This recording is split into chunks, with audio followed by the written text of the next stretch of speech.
An invisible killer stalks a summer resort. Panic sweeps the island of Martha's Vineyard as residents and tourists succumb to the symptoms of a lethal bacteria. Its victims, once active and healthy, are left delirious, struggling to breathe.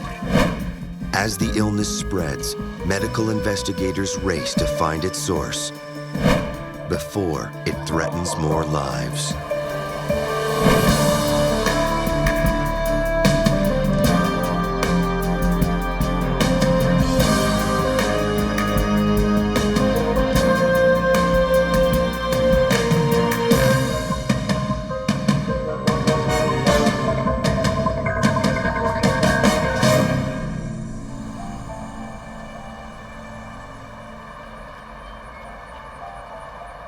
Some of the names in this program have been changed. Martha's Vineyard, just over an hour from Boston, is one of the most popular vacation spots in America, the summer home of artists, politicians, and actors. Each June, nearly 100,000 tourists flock to the island. But in the summer of 2000, another visitor arrived. An unseen enemy stalking the streets of the island. June 18, 2000. 40-year-old Patrick Ryer was working at a construction site on the western side of the island. A landscaper by trade, he was digging holes to plant trees. Normally, Patrick enjoyed his physically demanding job. But this morning, he began to feel lethargic, run down. To Patrick, it felt like a case of the flu. He decided to take the rest of the day off.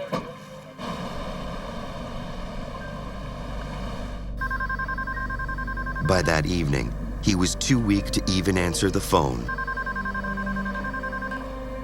His girlfriend tried to reach him. When he didn't answer, she became concerned and drove to his house. Paula Stropel knew Patrick had been feeling ill for several days. But he looked even worse than she expected.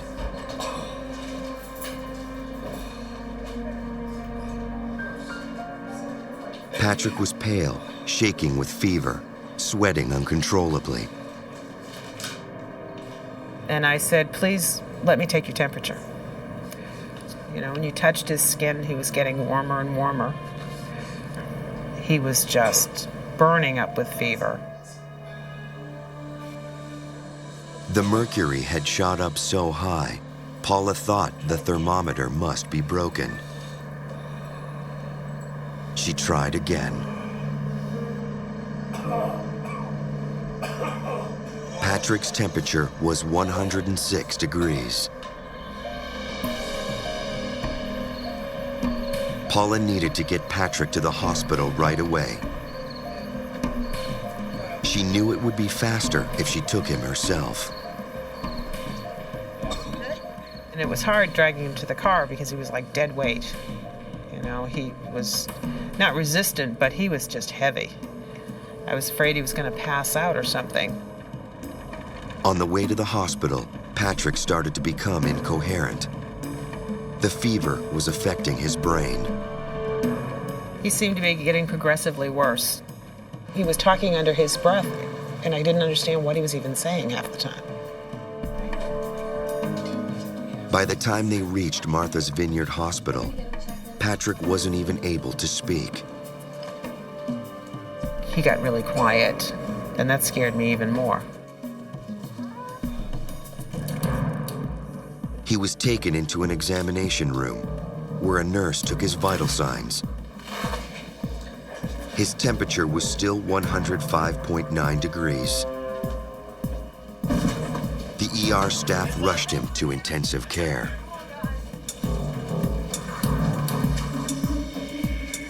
Fluids were administered to bring down his fever. If they didn't work fast, the fever could cause seizures, brain damage, even organ failure.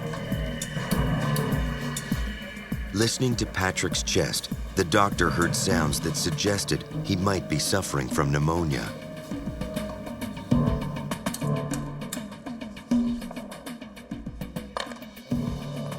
Inflamed lung tissue confirmed the diagnosis.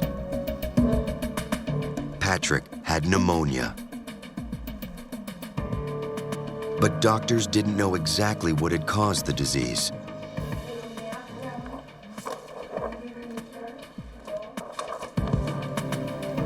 In the hospital lab, technicians analyzed Patrick's blood and urine samples, looking for clues.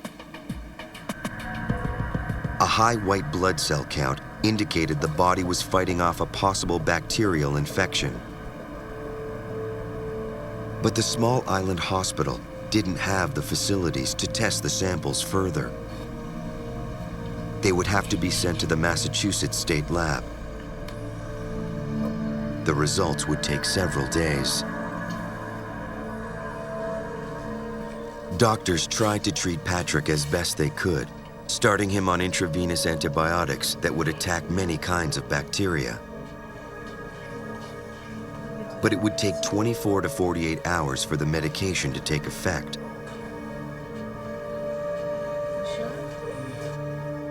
It was amazing how weak he was, how there wasn't much left of him. He was just laying there.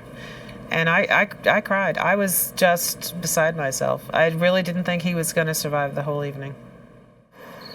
That night, the ER physician alerted the hospital's infectious disease specialist, Dr. Dennis Hoke. Pneumonia in the summer in an otherwise healthy person who's a strong and healthy worker is a little more unusual. And you have to think of different things that might be happening. What's happening in the community? Doctors questioned Paula about his medical history.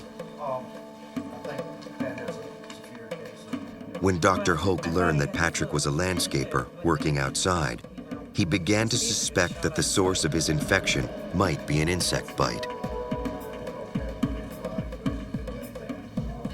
Martha's Vineyard has this unusual collection of tick-borne diseases, Tularemia, babesiosis, ehrlichiosis, Rocky Mountain spotted fever, and Lyme disease. And the local physicians, knowing that we've got this collection of diseases, really have to think about it in any fever that comes through in the summer. Dr. Hoke believed Patrick was suffering from a tick-borne illness, but he had to wait for lab results. And his patient wasn't getting any better.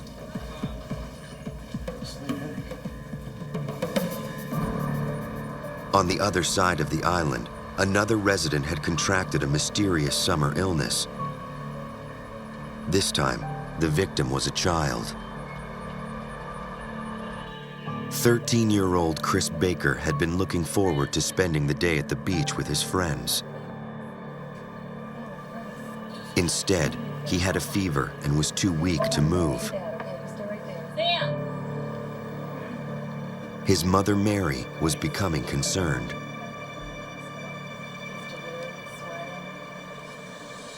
She and her husband decided to take Chris to the hospital. The Bakers lived at the eastern tip of Martha's Vineyard. The hospital was almost half an hour away. Chris started to cough. His condition was deteriorating with each passing minute. His parents were scared, but there was nothing they could do for their boy until they reached a doctor. At Martha's Vineyard Hospital, emergency room physicians examined the teenager. Chris was running a low-grade fever. It was hard to figure out what was going on. It seemed like the flu, but the Bakers had never seen him so sick. The doctor couldn't find anything that would explain his illness. He inspected Chris for insect bites or other telltale markings, but couldn't find any. He drew samples of blood for analysis, and ordered a series of chest x-rays. The results? Chris's lungs were inflamed. Like Patrick Ryer, he was suffering from pneumonia. 2 cases in the summer within a week of each other was unusual, especially at a small island hospital. The ER physician contacted infectious disease specialist Dr. Dennis Hoke.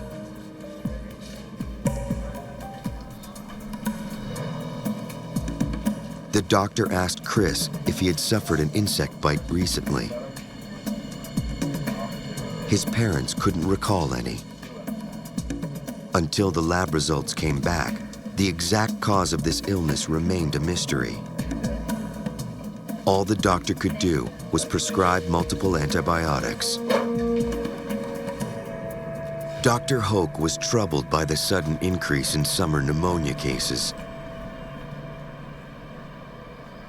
He started reviewing the literature on infectious diseases, searching for clues. The 2 cases were so similar, it reinforced his theory of a tick-borne illness.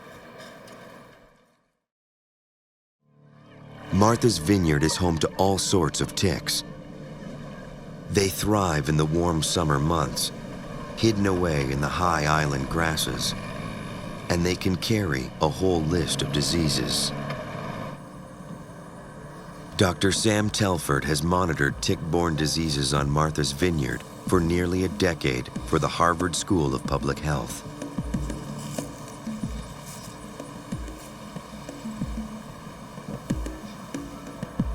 Telford tracks the creatures across the island, trying to gauge their impact.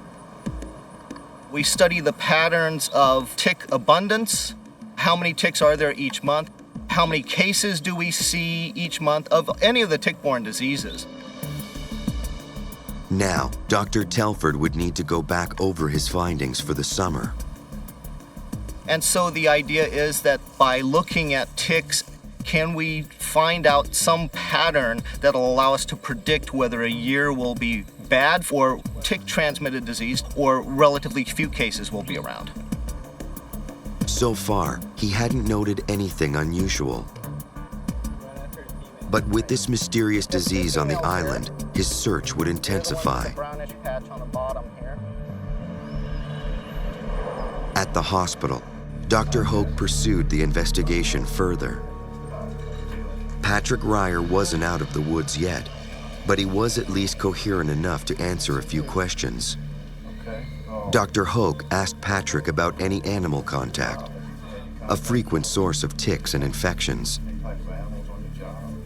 Still weak and dazed, Patrick couldn't remember anything unusual. Hoke decided to check if other cases with similar symptoms had come in earlier that summer. He went back through hospital files and found yet another pneumonia patient.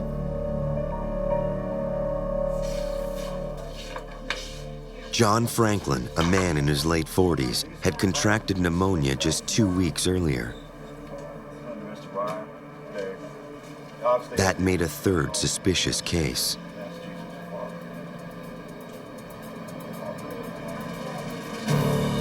In Boston, at the Massachusetts Department of Public Health, technicians tested the blood samples from the 3 patients. What they were looking for was a telltale clue: the antibodies the body builds up to fight off bacteria it has been exposed to.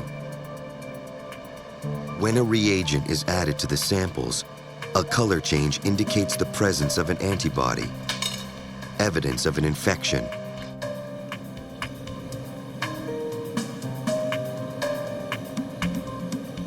Viewed under a microscope, a positive sample will glow green. All 3 patients' blood were testing positive for tularemia, an unusual bacterial infection that is both rare and deadly. There are many ways you can get the disease. Bites from infected ticks can cause skin ulcers. But if it is inhaled, it can lead to life-threatening pneumonia. Tularemia most commonly infects small mammals. It's widespread among rabbits and rodents, even cats and dogs, but it doesn't always kill them. Many people refer to it as rabbit fever because the rabbit is a mammal that happens to carry it often. But it's not the only mammal that does. There are probably hundreds of different kinds of mammals that can carry tularemia. And these are animals that won't always get sick. And so they're what we call a reservoir. They allow the bacteria to grow and reproduce, and then it gets from them to people in a variety of different ways. Because it takes such a small amount of the bacteria to cause infection, tularemia is on the government's list of possible biological weapons. Dr. Matiash and the Massachusetts Department of Public Health were concerned. 200 cases of tularemia occur in the United States each year. Only 20 of those are the dangerous pneumonic form. Now Martha's Vineyard had experienced 3 in less than a month. Then at least there's a better chance. It was more necessary than usual to make sure that we knew what we were dealing with. And the reason for that is that pneumonic tularemia is it's a dangerous disease to have. Health officials worried that news of a possible outbreak might create widespread fear. They didn't want to start a panic, especially in tourist season. We really worked very hard to keep people comfortable and not afraid. We are a vacation community, and we do exist on a lot of the dollars that come through in the summertime. A lot of us do. A lot of people on the island do. And you would hate to see people not come here because of this kind of a panic. At the end of June, as ferries continued to bring in thousands of tourists, Martha's Vineyard was entering the height of the summer season. But somewhere on the island, a deadly bacteria was spreading. By the end of June 2000, 3 residents of Martha's Vineyard had contracted a mysterious form of pneumonia. For a resort town dependent on tourism, it was an alarming development, especially given the cause. A dangerous disease known as tularemia. State health officials didn't know who or where it would strike next. They contacted the Centers for Disease Control and Prevention. When she first heard of the situation on the island, the CDC's Dr. Catherine Feldman was alarmed. The organism that causes tularemia is considered a Category A bioterrorist agent. Category A means high priority. And it gets that classification because it's potentially easy to disseminate. It has a high mortality if untreated. It can cause up to 60% mortality in folks who acquire infection. And it has the potential to cause widespread panic. In this case, we certainly had to consider whether this was a bioterrorist event. One of the most infectious bacteria known to man, and almost always deadly if not treated.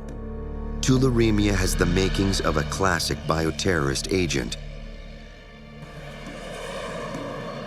Investigators from the CDC responded immediately.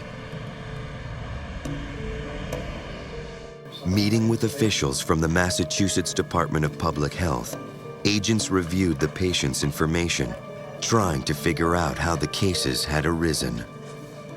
There were a number of clues in this investigation that made us lean towards this being a naturally occurring outbreak. The outbreak on Martha's Vineyard was not clustered in time or space. What you might think with a bioterrorist event is that there would be one release of the agent, say at a concert or at a public forum or something. In this case, all of the patients in July were spread out over time. They didn't come to the hospital in 1 or 2 days. They really occurred throughout the whole month of July. In addition, they lived all over the island. The evidence pointed away from a premeditated attack. But investigators were no closer to finding the source of the bacteria.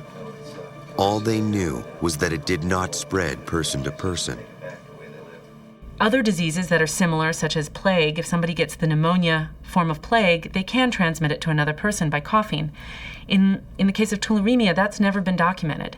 People will get the pneumonia form, they may be coughing, and yet there's been no evidence that you can transmit tularemia from person to person. Then, only days after their arrival in Massachusetts, they learned of another confirmed case. This is Dr. Feldman. Only this time, the patient was miles away from Martha's Vineyard in a Boston hospital. Officials wondered how the disease, apparently not transmitted from person to person, had made the jump to the mainland. Agents interviewed 58-year-old Neil Kravitz. They asked if he had recently visited Martha's Vineyard. They learned he owned a cottage on the island and often spent weekends there. A few days prior to his illness, he had been at the cottage, mowing his lawn and playing golf.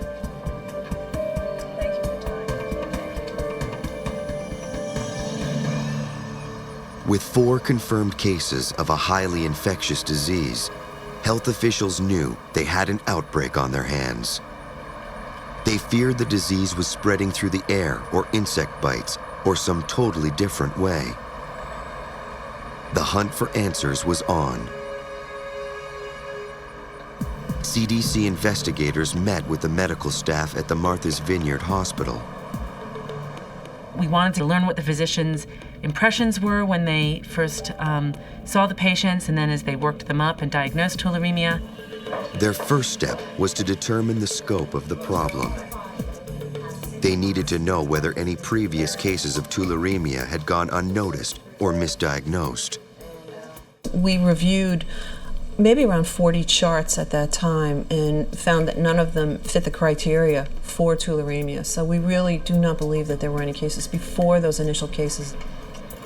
Besides the patient's symptoms and their time outdoors, there were few similarities. Investigators went back to find the first confirmed case of tularemia. John Franklin had contracted pneumonia 2 weeks before Patrick Ryer. Agents wanted to pinpoint the location where he could have gotten the disease. The very first patient reported running over a rabbit with a brush cutter. So we had an obvious exposure for him. Rabbits are clearly associated with tularemia, and he had a rabbit exposure. The other patients had begun their slow recovery. 13-year-old Chris Baker was lucky. He had recovered without complications.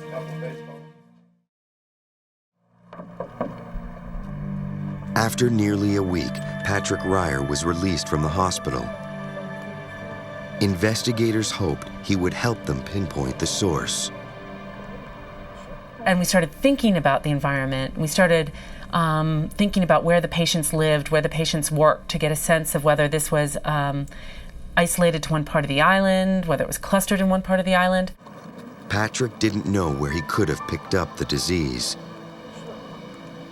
All he could tell them was that around the time he became ill, he was working at a construction site on the west coast of the island. He couldn't remember coming in contact with any dead animals, any ticks, or anything else suspicious. The investigators still hadn't ruled out ticks as a possible source. They hunted for samples of the insects at the home of the young boy who had contracted the disease.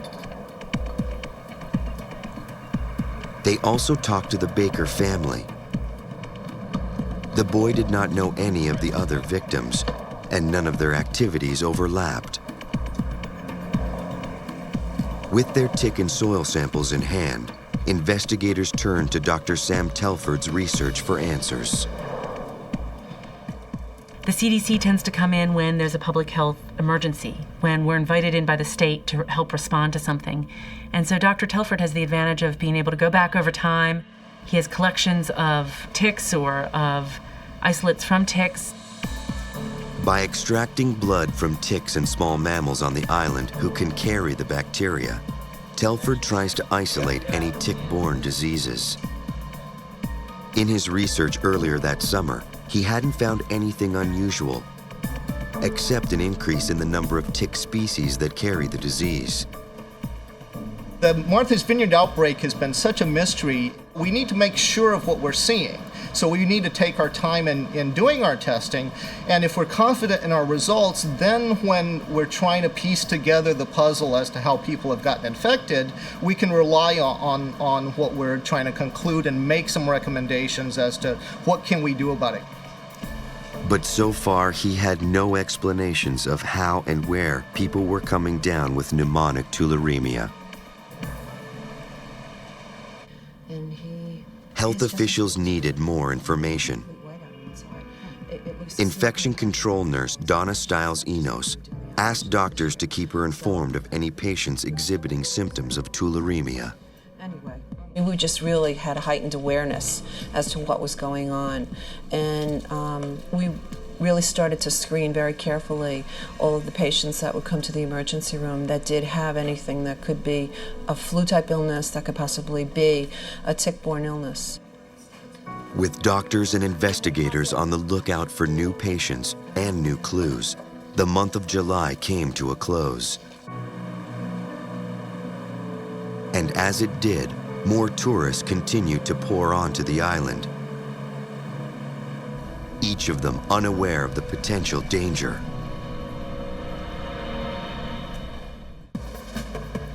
In the summer of 2000, a rare disease began striking residents on Martha's Vineyard. 4 cases of pneumonic tularemia had been confirmed on the tiny island. The source of the outbreak remained a mystery.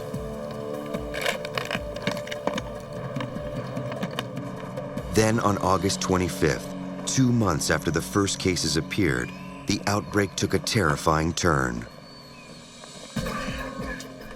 Douglas Carter, a 43-year-old house painter and landscaper, staggered into the ER with a high fever. He had been sick for over a week and thought he had the flu.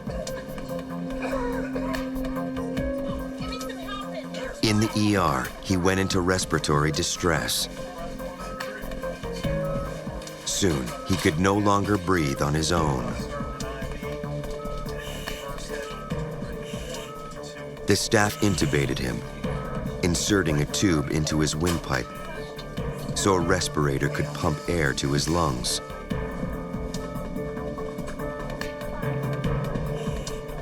The emergency room physician gave me a call and said, "Do you think this might be tularemia pneumonia? How should we proceed in terms of antibiotics?"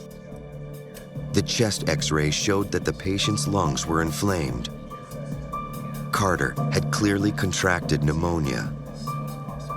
Because of the high number of tularemia cases, doctors decided to treat him for the disease. Within several hours, however, this patient's clinical situation deteriorated very rapidly, and the pneumonia was rapidly progressing. The infection had a head start, and the antibiotics couldn't stop it. His grave condition required a greater degree of care than the tiny local hospital could give him. We are a very small rural hospital, and although we do a pretty good job with what we do, anytime someone needs higher technology or critical care, we ship them out quick. Racing against the clock, emergency technicians airlifted Carter to the mainland, 20 minutes away by helicopter.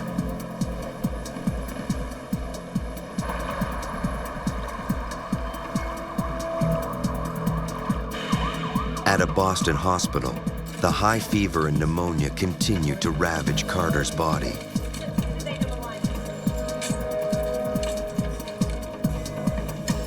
And then, without warning, his organ systems began to fail, one after another.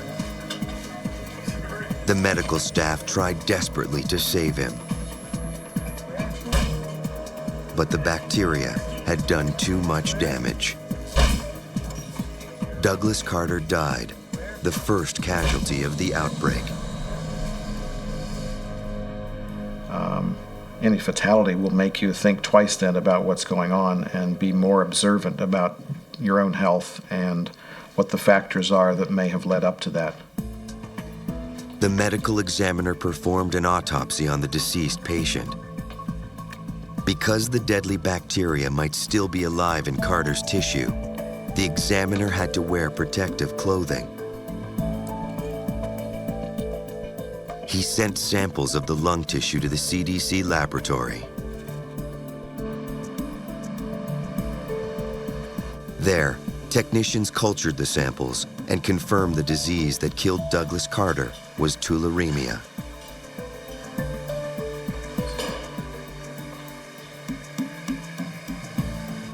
For Martha's Vineyard, it was a nightmare in the making. It was the Saturday before Labor Day weekend, one of the busiest holidays of the year. News of the outbreak would have a disastrous impact on the community. But health officials had no choice now. They had to warn the public. Stories of the rare disease and Carter's death made news in the Boston papers. The community became very concerned and wanted more information, wanted to know how we could possibly prevent this. For the teams of health officials on the island and agents from the Centers for Disease Control, the search now took on an extra edge. They decided to do a case control study, distributing questionnaires to the patients who contracted tularemia. They had discovered a promising clue. The only commonality was that most of these individuals worked in landscaping. They went to talk to local landscapers, looking for answers. The team tried to narrow down precisely what about the occupation could have allowed the patients to contract the disease. We really don't know whether these people all acquired it by inhalation after landscaping or whether they were bitten by something and just didn't notice a bite and then it spread secondarily. And I think that's the issue here. Investigators didn't know what had caused the disease. But almost everyone who got it had mowed their lawns before becoming ill.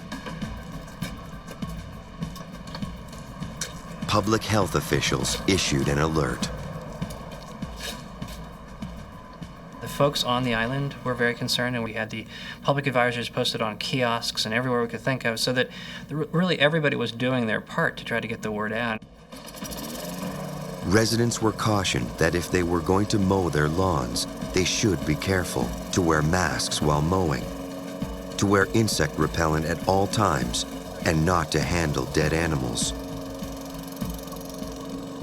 But they still weren't sure exactly where the disease was coming from. Unlike the situation where CDC or a state health department or a local health department can track something down to the food item on a shelf and then pull them all and everybody's okay, there was nothing like that here. There were people who had been all over the island, and there had been no one place that they shared, and there was no smoking gun that allowed us to say, yep, this is where they were exposed. Investigators had several theories. First, they wondered if something unusual could be happening in the domestic animal populations. We contacted veterinarians and we asked about cats. Cats can get a severe illness associated with tularemia. So we asked if they'd seen cats that came in with some sort of fever and feeling lethargic, and whether they thought there was an increased number of these kinds of animals compared to previous years. The veterinarians reported that they'd seen nothing out of the ordinary. Next, investigators talked to researchers looking at wild animal populations across the island. We asked whether they were seeing more sick animals than they'd seen in previous years, or whether they thought the rabbit population had gone up or gone down, or whether they thought there was one particular species of wildlife whose population had gone up or gone down. We were just trying to look for changes from previous years. We weren't sure exactly what we were looking for, but we were looking for something different.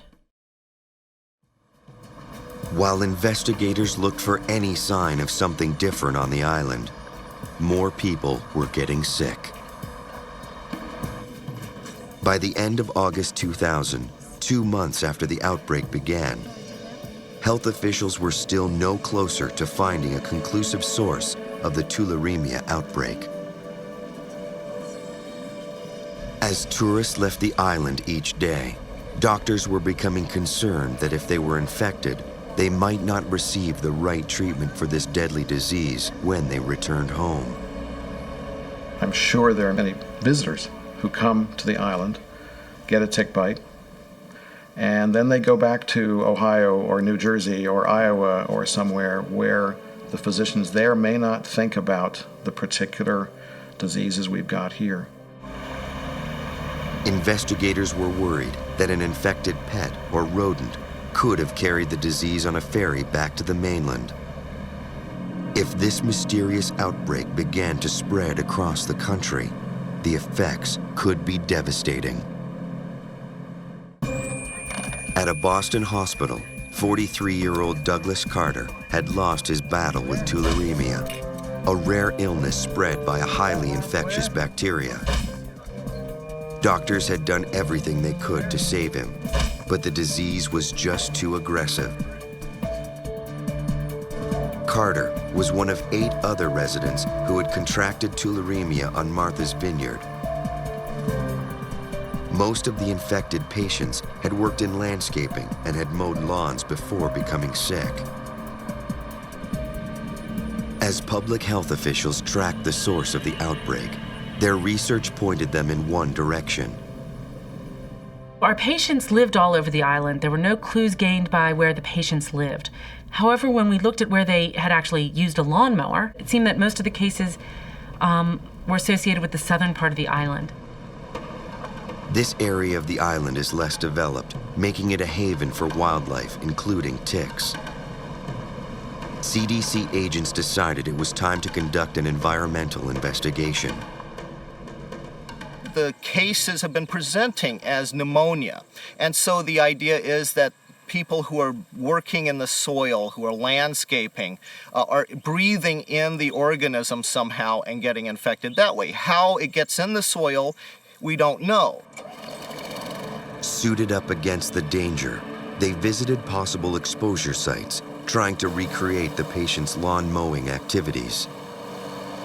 They had a radical new theory, that it was the lawn mowing itself that was creating the danger. In this case, we believe that lawn mowing over the grass in which the bacterium is sitting, we believe that that was enough to aerosolize the bacterium and let people inhale it. The investigators collected samples of the grass and clippings for analysis. But in the lab, as the samples were cultured for tularemia, the results were disappointing. Unfortunately, our lawn mowing samples were all negative. Again, we tried to grow the bacterium out of those samples, and they were all negative. The epidemiologists decided they had to turn their attention back to the mammals to determine which species might be carrying the bacteria. But it wouldn't be easy to capture a wild animal that's infected. Catching a sick animal is tough because if they're really sick, they're not interested in food anymore, and they're not going to come to your trap. Traps were set in rural areas of the island where they believed the patients had come in contact with the disease. They did manage to catch several small mammals, including a rabbit, mice, skunks, and rats. The rat population in particular seems to have increased in recent years on Martha's Vineyard, and we initially pointed our fingers at rats because rats are one of the few animals that don't die of tularemia and therefore are good candidates for reservoirs. They can keep the organism, the bacteria, going from year to year. The investigators plucked ticks off the captured animals and took blood samples from all of them. They needed to determine if these mammals were carrying the disease. Lab tests detected tularemia in 2 of them, a skunk and a rat. Really, all that indicates is that they also were exposed to tularemia, which is interesting because each of those animals was from a property where we believed a patient had been exposed. So that's further evidence that tularemia was on those properties. Now, for the first time, they had at least a partial idea of where the disease was coming from. Determined to capitalize on their discovery, the CDC team packed up their specimens and their samples. With summer drawing to a close, they headed back to the labs. But just when they thought it was safe to leave the island, the bacteria struck again. The summer season was done, but the disease wasn't. And then all of a sudden, a bunch of cases started coming in. And we continued to have cases in September and even one in October. By the time all was said and done, there had been 15 cases of tularemia reported from the island, 11 of which were pneumonic cases. And as winter hit New England, the cases stopped. What officials didn't know was the disease hadn't disappeared. It had merely gone into hibernation. An outbreak of tularemia on Martha's Vineyard had claimed one life and infected more than a dozen other people. Health officials and scientists had few conclusive answers to why the disease had appeared on the island. Some speculated people became infected inhaling particles of dust, soil, or grass contaminated with the bacteria while mowing lawns. Others felt that an infected rat and skunk they had discovered meant that animals were in some way passing the disease. But there was no clear answer. And as the next summer approached, doctors at Martha's Vineyard Hospital braced themselves. In the year 2001, the advisories were updated in anticipation of perhaps the same kind of cluster of cases happening. It happened sooner than they anticipated. In May 2001, Tammy and Frank Daly brought their 4-year-old son Jonathan to a children's hospital in Boston. The boy was feverish and suffered a variety of symptoms, including headache, an ear infection, swollen glands, and an ulceration on his neck. The parents told doctors they had discovered an engorged tick at the site of the wound. That was 9 days earlier on a family vacation on Martha's Vineyard. They pulled out the tick, but the bite grew infected. The doctor's diagnosis came fast: tularemia. You think that's a good idea? The boy had contracted it from a tick, but showed no signs of the deadly pneumonia. The summer season had not yet arrived, and already tularemia had re-emerged on Martha's Vineyard. We don't know much about how the bacteria that causes tularemia goes from year to year anywhere. And it's especially important for the Martha's Vineyard outbreak because we don't even know how the people are getting infected. As investigators searched for answers, another case turned up. In June of 2001, landscaper Daniel Marsh arrived at an emergency room in a Boston hospital. He and his wife lived outside of the city, but every Friday, the landscaper cut lawns on the vineyard. He thought he had the flu, but his wife grew more concerned when his temperature climbed past 100 degrees. Marsh's lungs were inflamed. An infectious disease specialist diagnosed pneumonia. Daniel Marsh had tularemia. The patient was put on high doses of antibiotics to help him fight off the infection. But as the illness raced through his body, the high fever left him delirious. Marsh was dangling on the edge.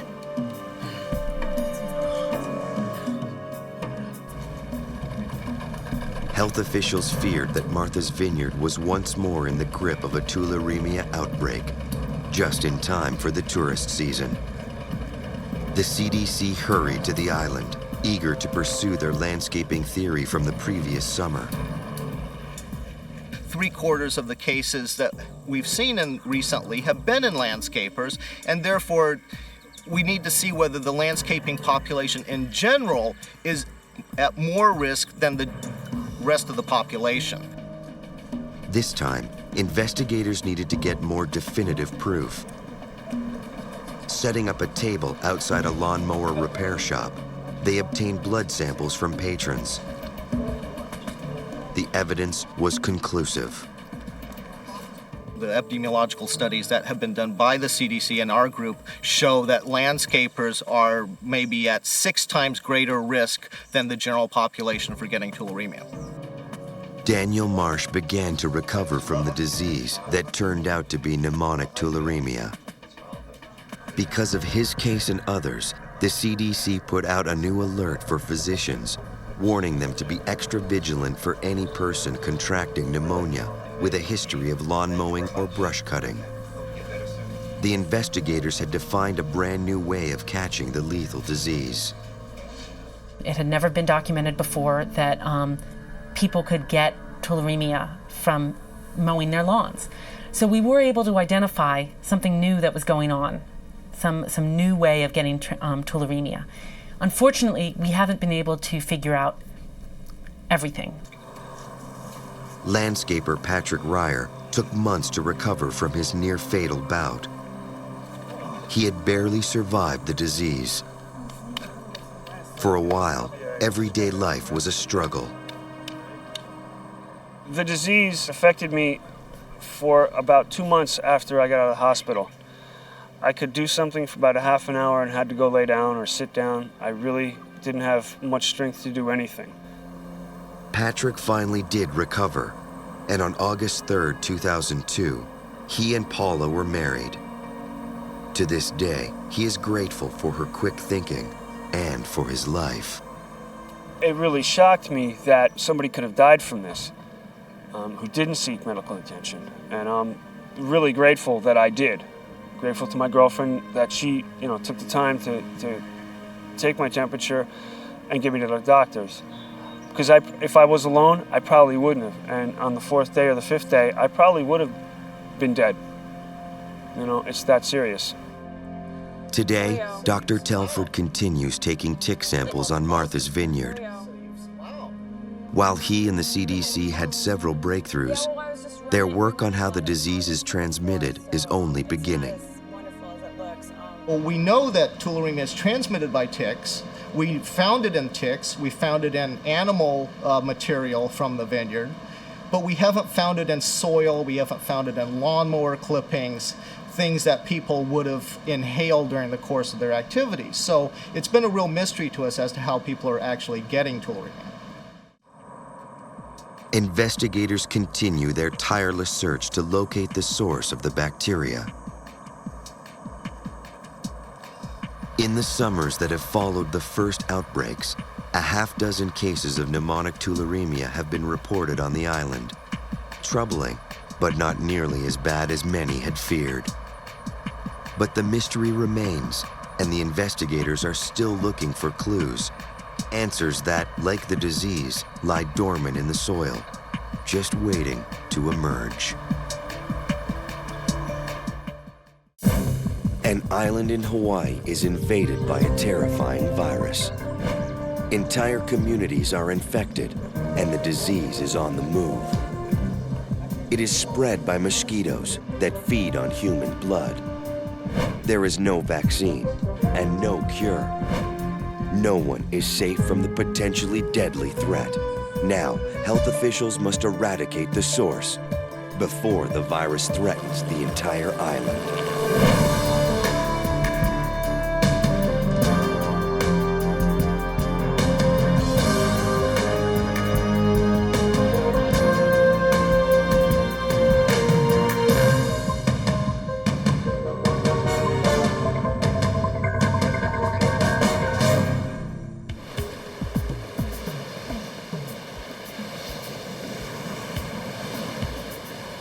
Maui is one of the most popular tourist destinations in America.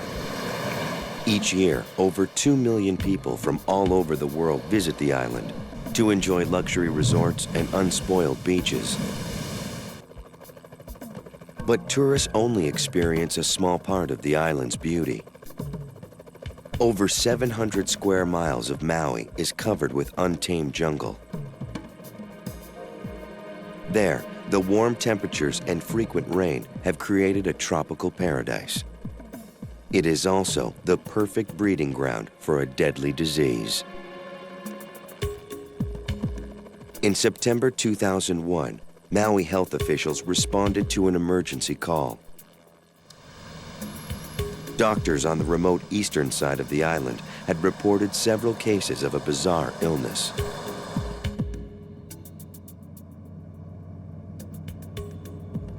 I think it's just a little bit further up here. Any idea where we are on the map? Yeah, I think we're right here. Where? We're right Dr. here. Lauren Pang heads Maui's district health office. He and Chris Mills, an epidemiology specialist, made the 2.5-hour drive from their office to the isolated village of Nahiku. It's right down here in lower Nahiku. The doctors who first treated the sick patients had never seen these symptoms before. They could not make a diagnosis. But as epidemiologists, Pang and Mills are trained to investigate mysterious infectious diseases. Yeah, I think so. If this disease was spreading, they needed to get a first-hand look at the patients and their symptoms. Hi, Debbie. Oh, hi. Hi, I'm Chris. Debbie Stoner first contacted public health officials when her entire family became ill. My husband's not feeling well. No. Bruce, people from the health department are here. Mr. Stoner? Now, her husband and daughter were sick, and Debbie was worried. What do you have today? Fever, headache? Some of those words don't describe how I feel.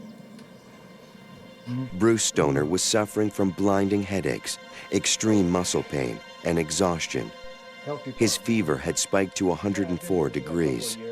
My daughter's upstairs. Okay, she's not feeling well either. Okay. Mills went to check on the Stoner's daughter, while Dr. Pang examined You get Bruce. sick a lot? Never get sick. So this is something unusual for you, huh? Mahina? Hi, Mahina.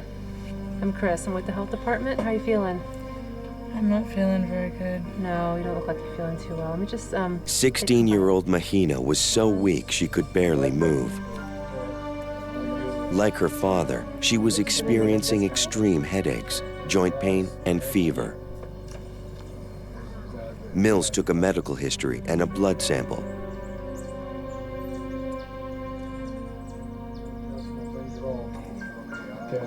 Maybe the lab could figure out what was making Mahina's family so sick. Feel better. Talk to you in a few days. For my whole family to come down with it was very scary because it was a strange illness, and I was the first one to be sick for 6 days. I was in bed for 6 days. Okay. You right-handed? Yes. Okay. So head over. Now, Mahina and Bruce were also sick. The health officials also took blood samples from the entire family. Your knees, elbows, ankles. Mostly my ears. Your ears. As Mills examined Debbie, she found an alarming symptom. Hey, Lauren. Yeah, When you get a second, can you come over and look at this? Press this for about a minute. Yeah. Look at Debbie's rash. Oh, and we need some light here. Ooh. Debbie's arms were covered with a strange rash. I looked like I'd been boiled, and it was so itchy. I could hardly stand it. I came on at night, and it felt like pins and needles when I first got it, like your hands had been asleep and they were waking up. And then it just got so itchy, and there was nothing I could do to stop the itching. Yeah, and it's a little spotty. You see that? Nothing on the face, though, yeah? No. Okay. The rash was worrisome, On her palm. but what Debbie told Pang next alarmed him. Is this just a bad sunburn? Well, I'd heard rumors of people being sick in the neighborhood from my neighbor, and she told me, she goes, Debbie, I've been so sick. She disappeared for 2 weeks and I hadn't seen her, and she told me, Debbie, I've been so sick. It was the strangest thing. Mills and Pang did not yet know what they were dealing with, but they knew it could be infectious.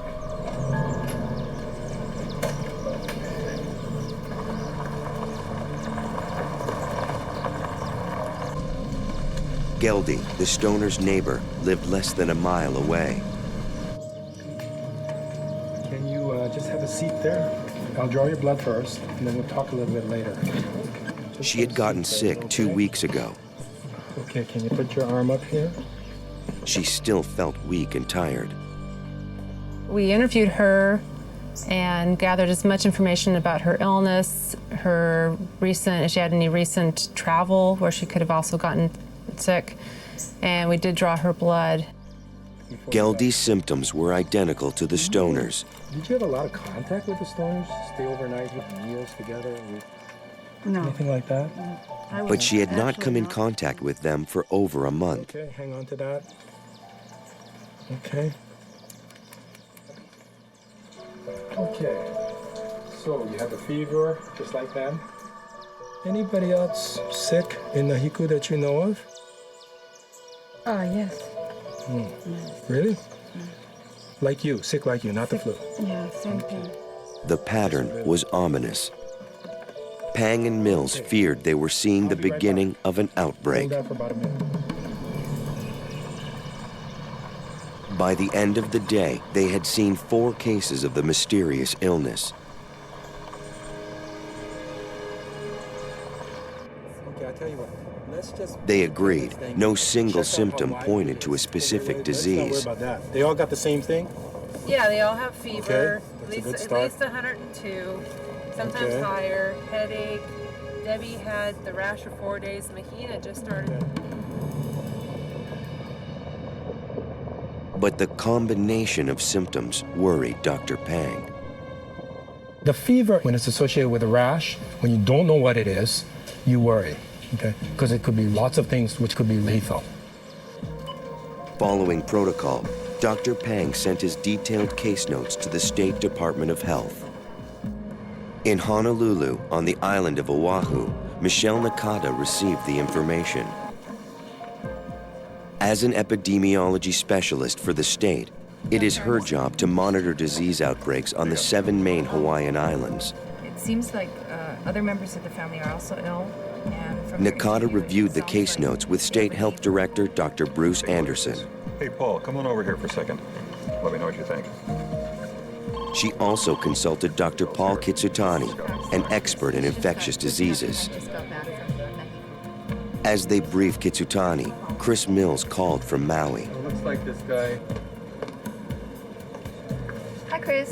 Did you get a chance to look at that fax we just sent you? Yes, I just got it. I'm just taking a look at it right now. Great. Mills had assembled the small staff from the Maui Health Office. They were anxious to hear Nakata's opinion on the cases. What are your thoughts on what we should rule out?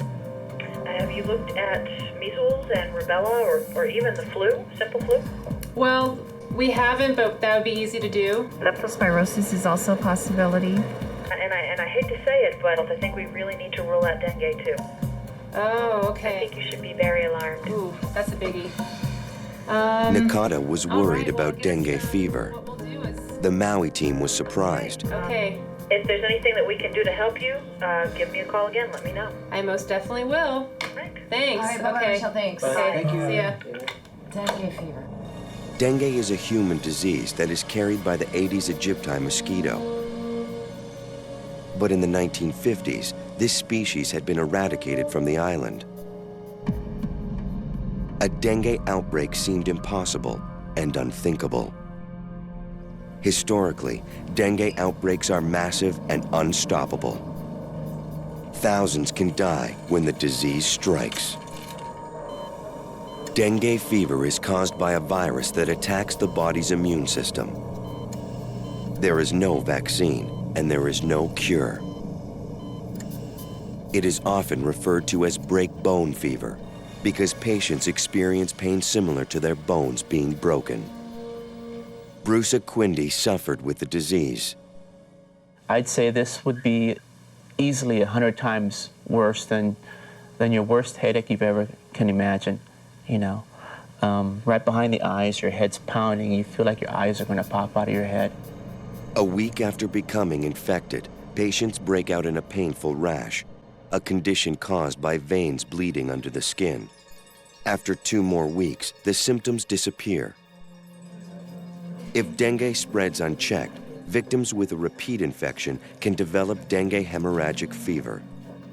With this, patients bleed internally and from the eyes, nose, and mouth. The disease can be fatal. If dengue fever had invaded Maui, Nakata had to determine the extent of the outbreak. She sent a medical alert to hospitals and healthcare officials statewide. She advised them to watch out for patients with rashes, headaches, joint pain, and high fever. The main reason that we asked them to do this was to get prompt notification of new cases. At the Maui District Health Department, the small lab wasn't equipped to test blood for dengue.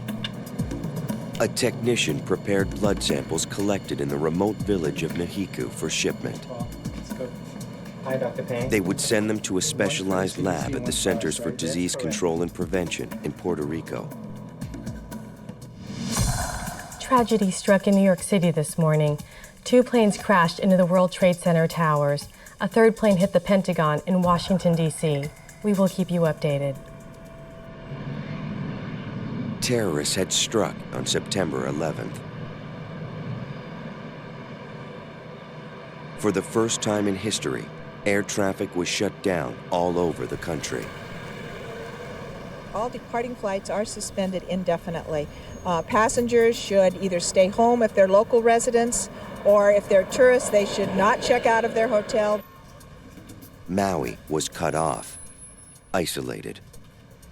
It affected us in the sense that we couldn't send out samples to be tested for dengue fever.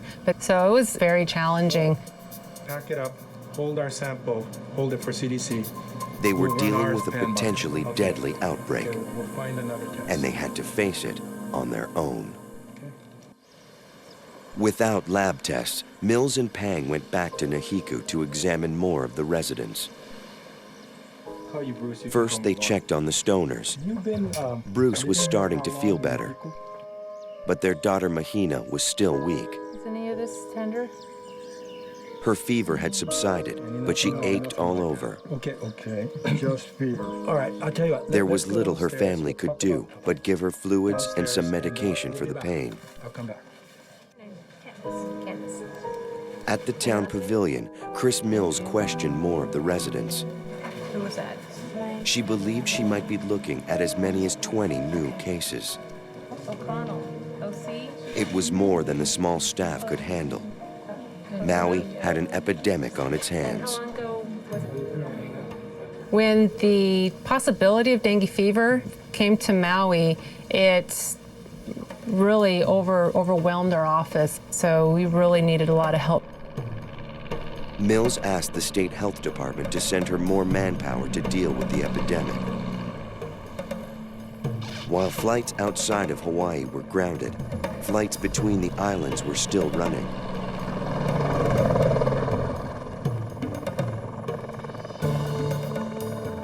Dr. Paul Kitsutani and a team of epidemiologists arrived from Honolulu. They needed to examine every suspected case, and quickly. An outbreak was unthinkable. If the virus was dengue fever, nobody knew where it came from or where it would strike next. With a suspected dengue fever epidemic on the island of Maui, public health officials were perplexed and overwhelmed. They asked for help from the state health department. A team of epidemiologists arrived on the island.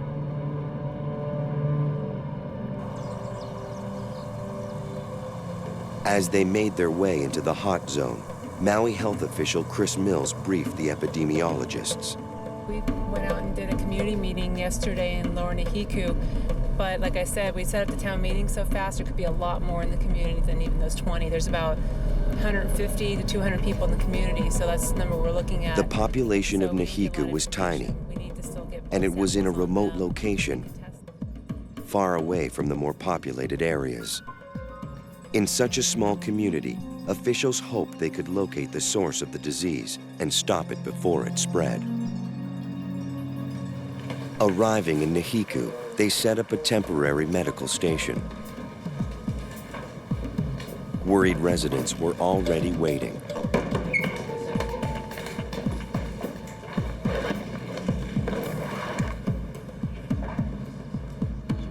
The district health team needed to get a better idea of the number of people who had been sick.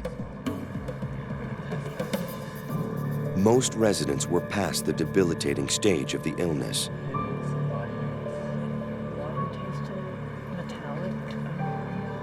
But they had all suffered from fever, muscle aches, and a persistent painful rash. Volunteers from the local clinic took case histories and drew blood samples.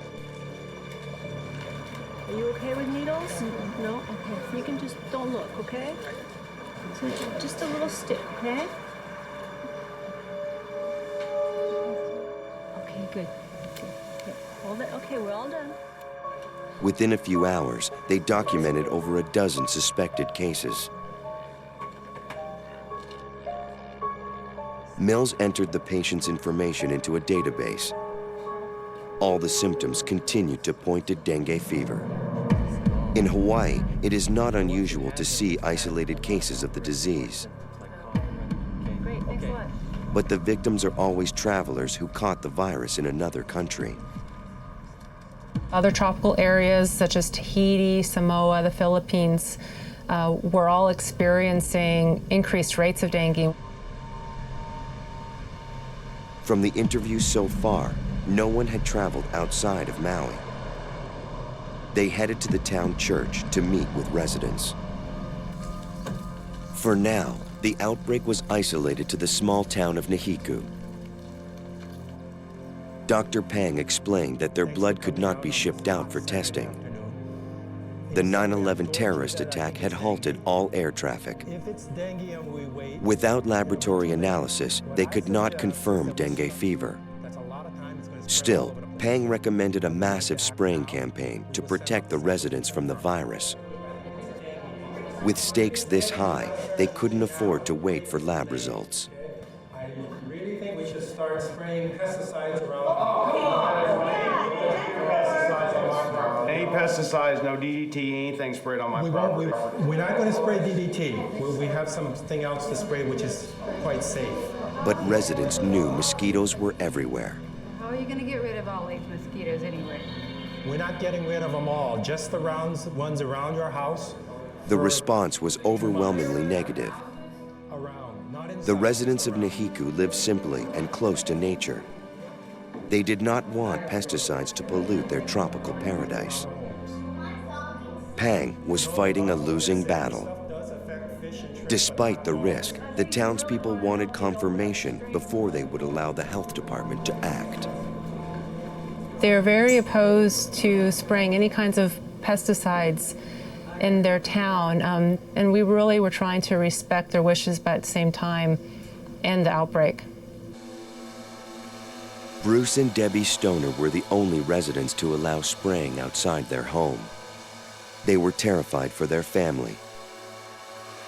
If any of them were infected with the virus again, it could lead to dengue hemorrhagic fever, a painful and potentially fatal form of the disease. The risk was too great. The Stoners hoped that spraying would protect them.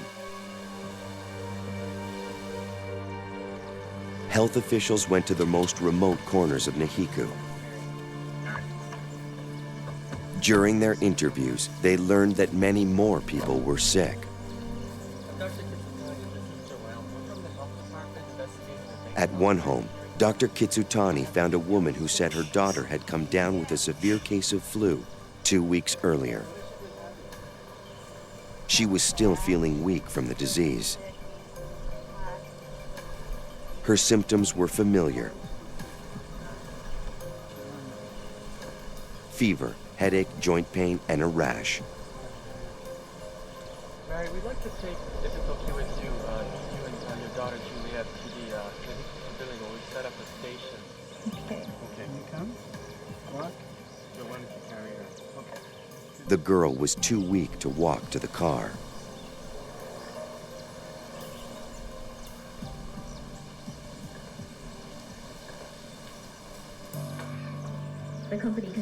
A week after the first case was reported, the team got unexpected good news. It looked like they lifted the airbags of the mainland. Agents began checking passengers in. The first were those from diverted flights. Many of them were international flights, which transportation officials say will return to its origin. On September 19th, the ban on U.S. air travel had been lifted. About 7:45 a.m. At last, the blood samples could be sent to the CDC lab. It would still take them several days to identify the virus.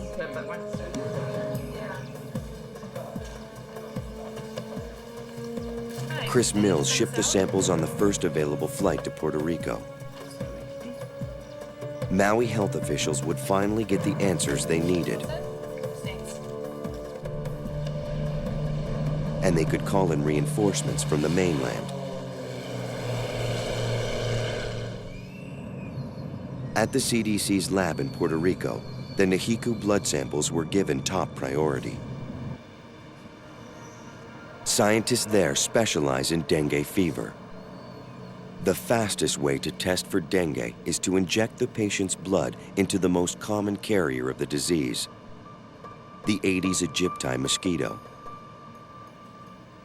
Samples of the species are kept frozen for testing purposes.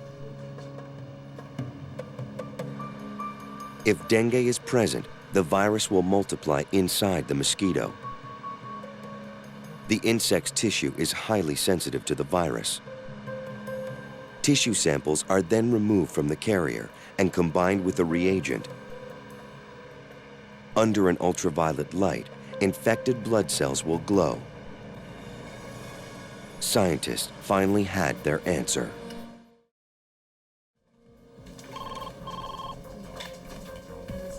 Hi, Dr. Pang. They're all positive.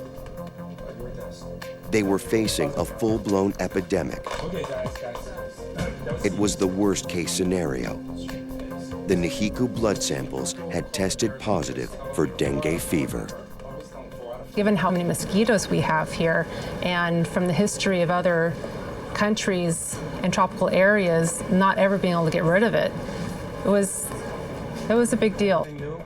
The situation was urgent. There were now 30 documented cases of the disease in Nahiku. The health department was losing the fight. We were told by the CDC that no one can catch or control a dengue epidemic once it begins. CDC told us, in general, every time you detect one case to your system, there's 200 or 300 more out there undetected. According to the CDC's calculations, the number of victims could now be in the thousands. And they still had no idea how the virus was spreading. The species of mosquito that carries dengue had been eradicated from the island in the 1950s. Had the Aedes aegypti mosquito returned? To answer that question, Maui health officials brought in an entomologist, a scientist who specializes in insects. They needed to catch mosquitoes and examine them to learn whether another species was spreading the disease. Dr. Paul Reeder works for the CDC. He is an expert on Maui's #1 public health enemy, the mosquito. The first thing that we were interested to know was what mosquitoes are around here. And of course we knew before we came here that Aedes albopictus, which is another species, it's actually now known as the Asian tiger mosquito, was in fact common. And how common we hadn't expected to see, at least not until we came here in Nahiku. Reeder and his colleague conducted an experiment to measure the mosquito population.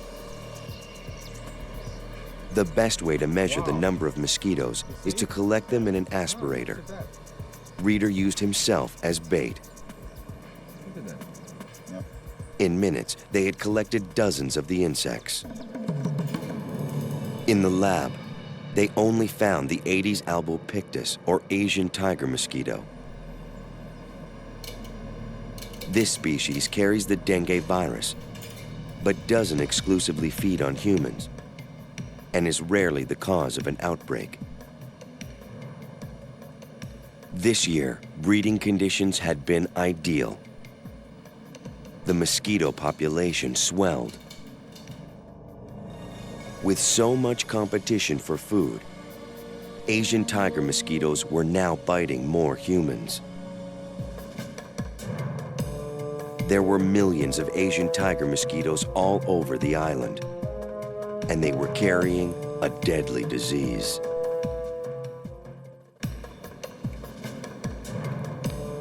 In the fall of 2001, Maui health officials fought to contain an outbreak of dengue fever. Millions of mosquitoes carried the virus. The entire island was at risk. The dengue fever outbreak is bigger than we thought originally. State Health Director Dr. Bruce Anderson held a press conference announcing the outbreak. Hundreds of calls flooded the health department. Retired nurses were recruited to help with the workload. The phones just kind of went off the hook. Calls from the mainland U.S., tourists who had either been here and were worried about, did I get sick, or tourists who were coming, and then our local people who were really upset. Few people in Maui had ever heard of dengue fever. Panic swept through the community. The Department of Health distributed leaflets explaining the symptoms of the disease and its dangers. They asked residents and tourists to call the health department if they experienced dengue's characteristic pain, fever, and rash. The effect on Maui was immediate and devastating.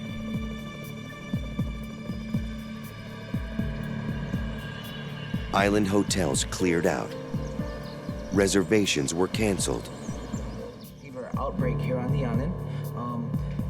Hawaii's tourist industry was already suffering from the effects of the terrorist attacks on September 11th.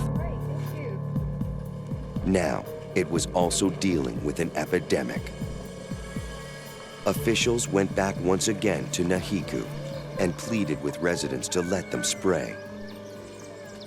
Some people were still very opposed to pesticides in their property, but a lot more people were much more open. They figured they'd rather have the pesticides and help prevent other people from getting sick. Technicians sprayed pesticides around the homes of infected residents. They sprayed the tropical flowers with soap and water. The solution killed the larvae without harming the environment. There was no way they could spray enough to kill all the mosquitoes. But if they could reduce the insect population, they might keep the mosquitoes from spreading the virus. When news of the outbreak hit, the island sold out of insecticide. The health department received an emergency shipment to keep residents and tourists protected. The public health nurses opened up a booth where tourists and also where a lot of local people who live here passed by, and they handed out information and also wipes or spray if people didn't have bug repellent with them.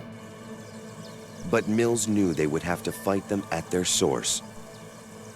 Pools of water surrounded Nahiku. Insect larvae, the next wave of mosquitoes, were visible on the surface. The stagnant streams were caused by a reservoir, which diverted Maui's water supply to the tourist areas. District health officers requested the water be released. If they flooded the streams, it might destroy the mosquitoes' breeding ground. The reservoir was opened. The water rushed towards Nahiku.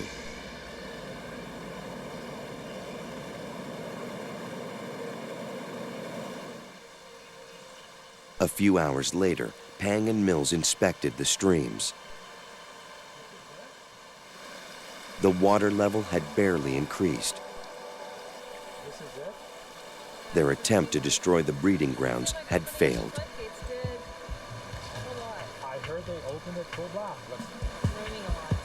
The mosquitoes were multiplying, and the virus was still spreading.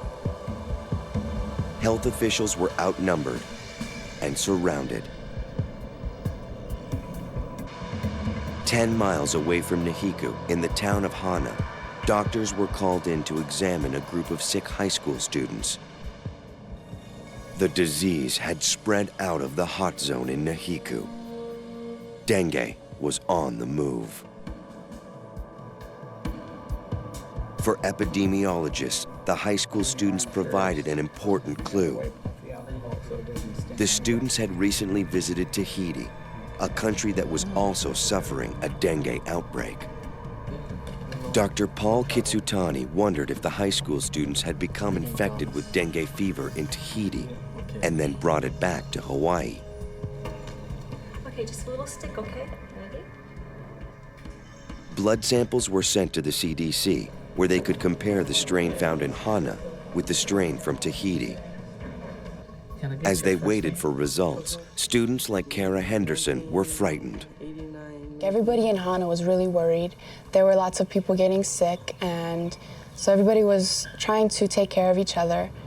The outbreak had already spread from Nahiku to Hana, two neighboring communities on the east coast of Maui. I wasn't surprised to hear of more cases outside of our community because it spread so fast in our community.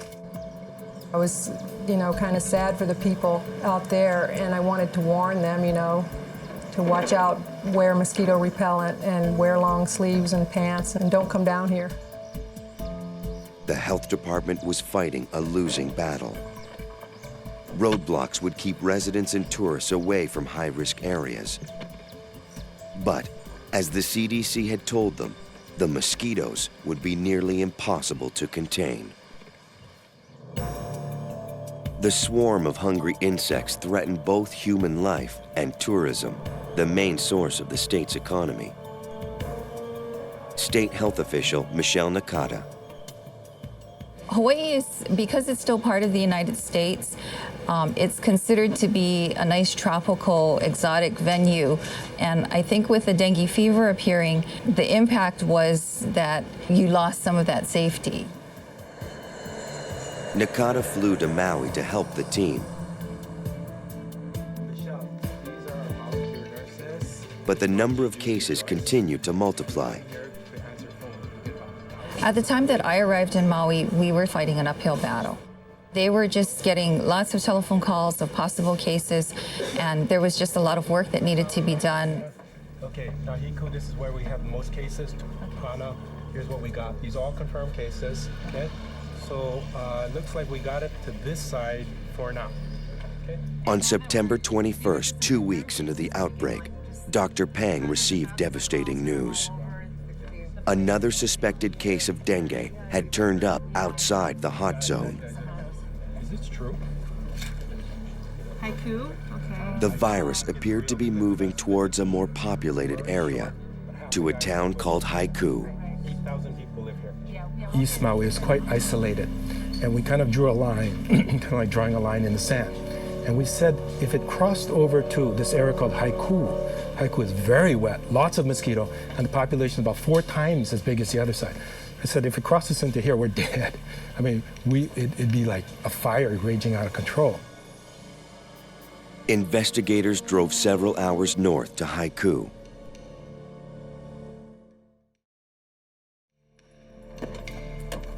Chris Mills and her team had to stop this latest outbreak in its tracks.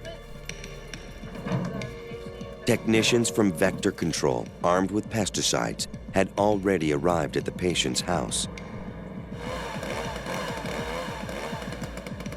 Once they got confirmation it was dengue, they would move into action.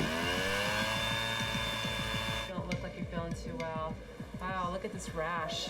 Yeah. Is it okay if A telltale rash on Sunny Wesner's arm confirmed her worst fears. Once again, dengue had spread to another area.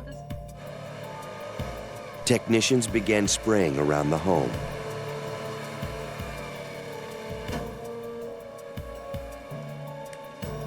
This is a pamphlet on dengue fever. Mills gave the family detailed information on how to prevent further infection. She told them to wear long pants and long sleeves outside and to use bug spray. It was important to reduce the mosquito population around the home. But Mills wondered if it was doing any good. When cases of dengue fever started happening in other parts of Maui, we were really like, it's going to be spread all over the island and we're just going to be living with this forever. And that's kind of a scary thought, not just as a health worker, but as a resident. Thanks, Joyce. As the disease raged through the village of Haiku, reports of dengue fever came in faster than ever. You guys got a moment? Oh, how's it look? Oh, it just got another stack. Lower Nihiku up to 38. The team was frustrated and worried. All right, and grand total? By late September, they had 60 suspected cases. The Maui officials refused to give up. They knew that if they didn't stop the virus, it could turn deadly. In October of 2001, dengue fever was spreading across the island of Maui. The mosquito-borne disease had been confined to 3 small villages on the island. Now, it was spreading west and threatening more populated areas. Not only did Haiku start having cases, but far away in Lahaina, with a population of twice 17,000, twice Haiku. Now you have a lot of people, but it's not so wet. And you wonder, well, how did it get there? Located on the western side of the island, Lahaina is where the tourists vacation and has the highest concentration of people. Because of Maui's fragile tropical environment, they couldn't do aerial spraying. Store water in containers. Officials would have to combat the mosquitoes house by house. Their massive eradication effort wasn't working.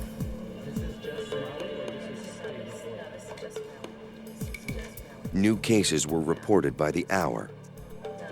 If Dr. Pang and Chris Mills hoped to fight the epidemic, they needed to map where it was spreading.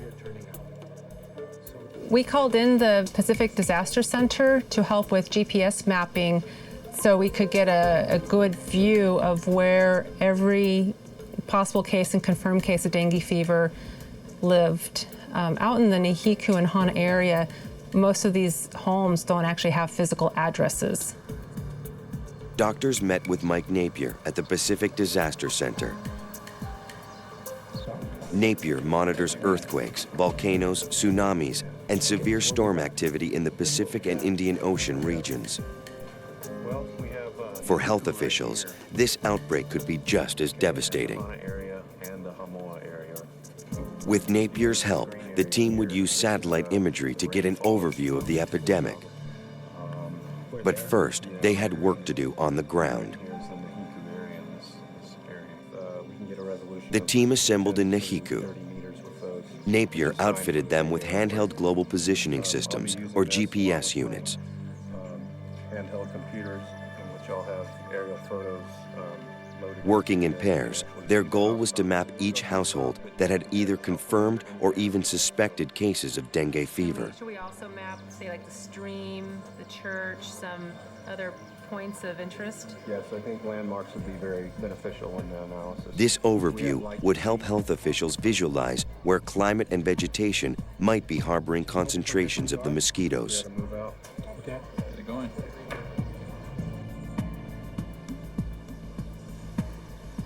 Let me see those blisters on your hand. In the field, the teams interviewed each patient who exhibited symptoms of dengue.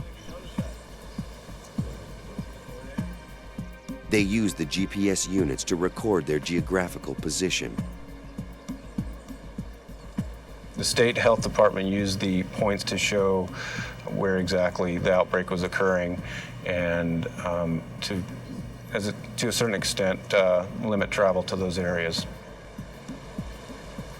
At the end of one day, Napier downloaded each team's data into his computer. Health officials would finally see their enemy: swarms of mosquitoes all over the island. They laid out a perimeter around the houses and outlined areas or hotspots to be targeted for mosquito control. We created 200-yard circles around each hot case, and the reason we did that is because the albopictus mosquito has a range of 200 yards. Dr. Payne? Dr. Kitsutani? Now that the teams knew exactly where the mosquitoes were, they targeted areas around the houses of any suspected cases. All these green dots are the positive cases that we have GPS. By now, there were 100 suspected cases documented, covering a 70-mile area across the island. Each area had to be sprayed by hand. To prevent further infection, they needed to find more resources, and fast. In October 2001, scientists and health officials on Maui had identified the source of an epidemic: mosquitoes.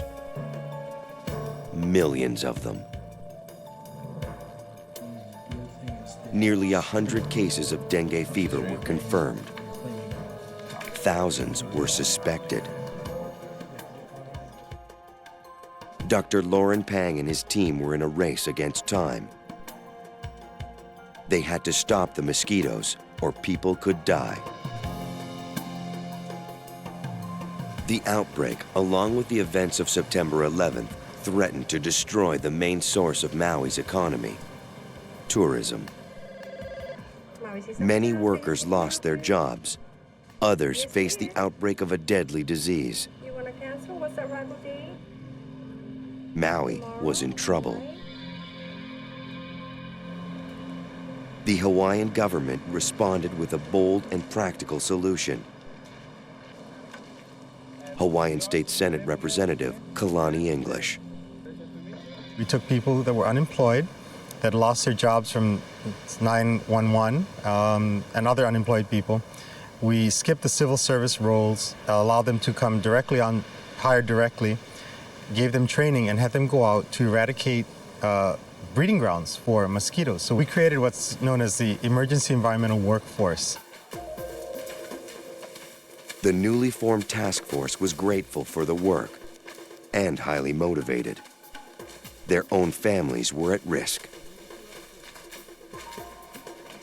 Day after day, they cut down brush, eliminating the mosquitoes' breeding ground. Pesticide spraying intensified, but so did the infection rate. There were now over 100 confirmed cases of dengue. Chris Mills was worried. It was scary as a health worker. We just didn't know if we were going to be able to handle it or actually get rid of it. A dengue epidemic had never been successfully contained. But all across the island, residents pitched in to help. An empty garden pot, A new series of public service announcements educated them on the dangers of dengue. a clogged rain gutter, 1,000 mosquitoes. An uncovered wheelbarrow, 10,000 mosquitoes. Most importantly, they learned how to stop the mosquitoes from breeding. Standing water do you want around your home? Do your part to end dengue. Residents checked around their homes for stagnant water where mosquitoes lay their eggs. Those who had been sick were particularly concerned. They were terrified of getting a repeat infection.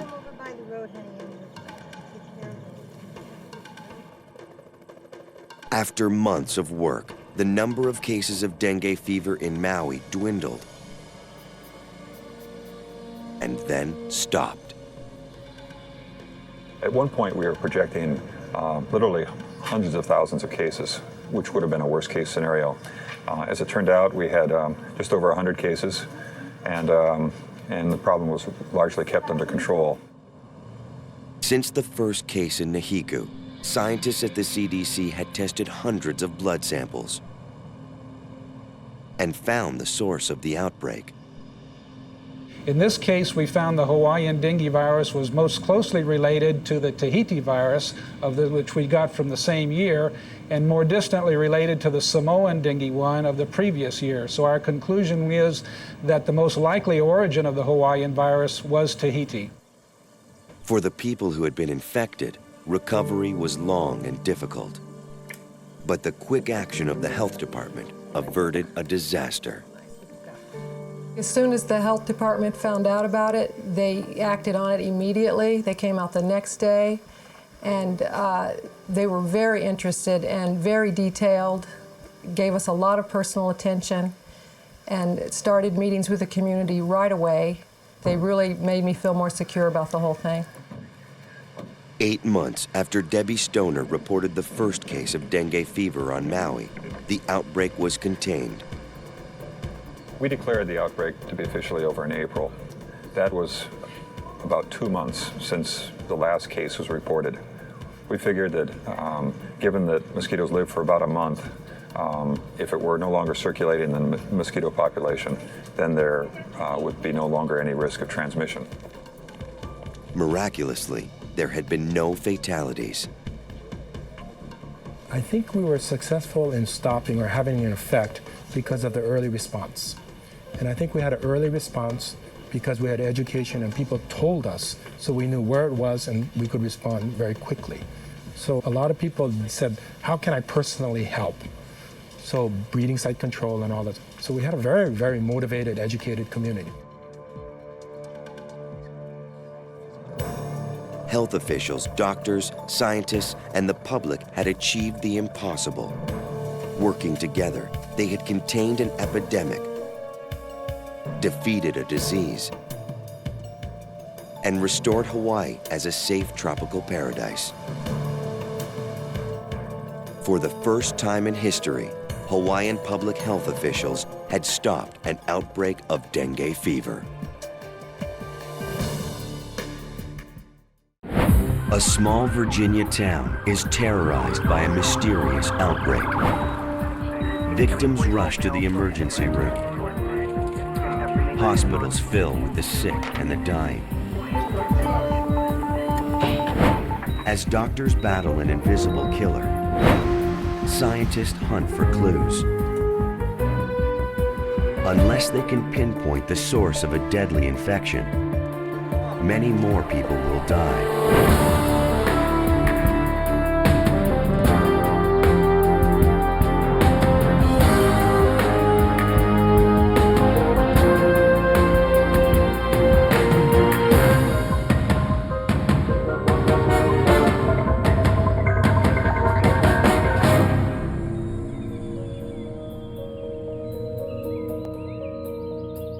Some of the names in this program have been changed. Virginia's Blue Ridge Mountains are peaceful. It's a safe, secure place to live. But on October 14th, 1996, something went terribly wrong. At 9 a.m., 66-year-old James Linkus was rushed to the hospital from his home in Christiansburg. As his vital signs plummeted, his fever hit 105. If they didn't make it to the hospital soon, the elderly man would die. James was taken to Montgomery Regional Hospital, where he was stabilized.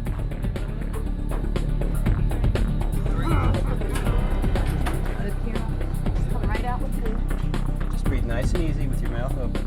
Dr. David Lander assessed his condition in the ER. James was a smoker. Lander knew this would make him more vulnerable to respiratory infections. Well, he came in with a fairly typical picture of pneumonia. He had fever and cough. He was feeling weak. He also had some nausea, which sometimes happens, and his oxygen level had dropped somewhat in his blood. Chest x-rays confirmed the diagnosis. White streaks and cloudy patches revealed the patient had a severe case of pneumonia. A large amount of fluid had built up in his lungs, making breathing difficult and painful. But X-rays alone could not show the truth.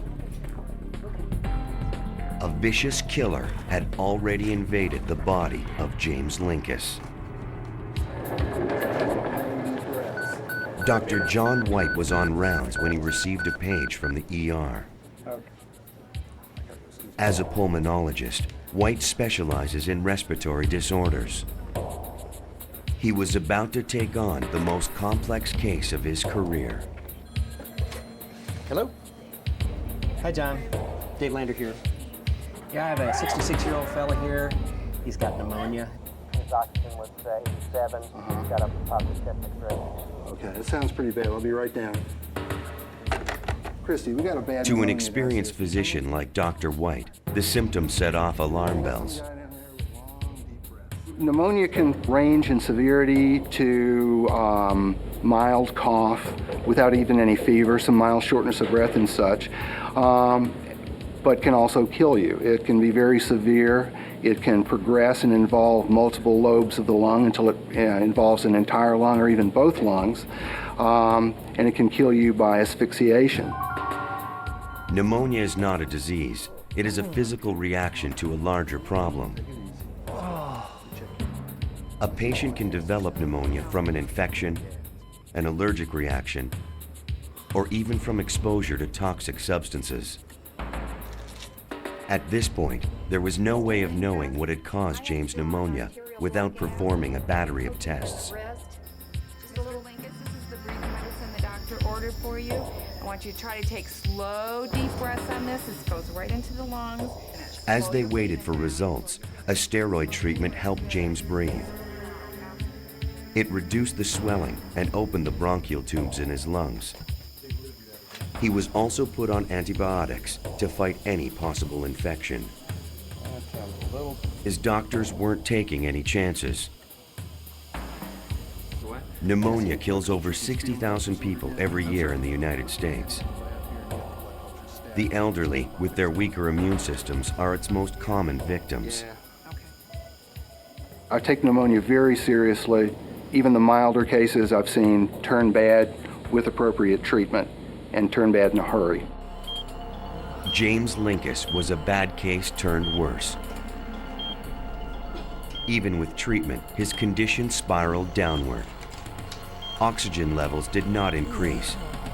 He was still struggling to breathe. He was transferred to intensive care for closer monitoring.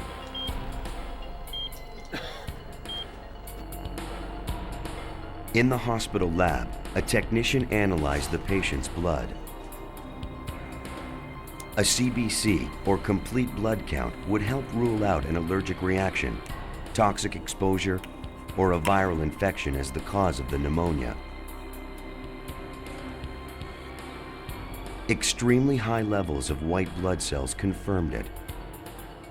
James Lincas had a bacterial infection, but the kind of infection would remain a mystery, with potentially deadly consequences.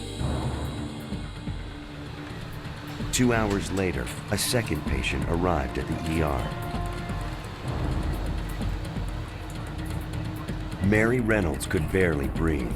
She had collapsed with dizzy spells and nausea. A few days ago, she thought she was coming down with the flu.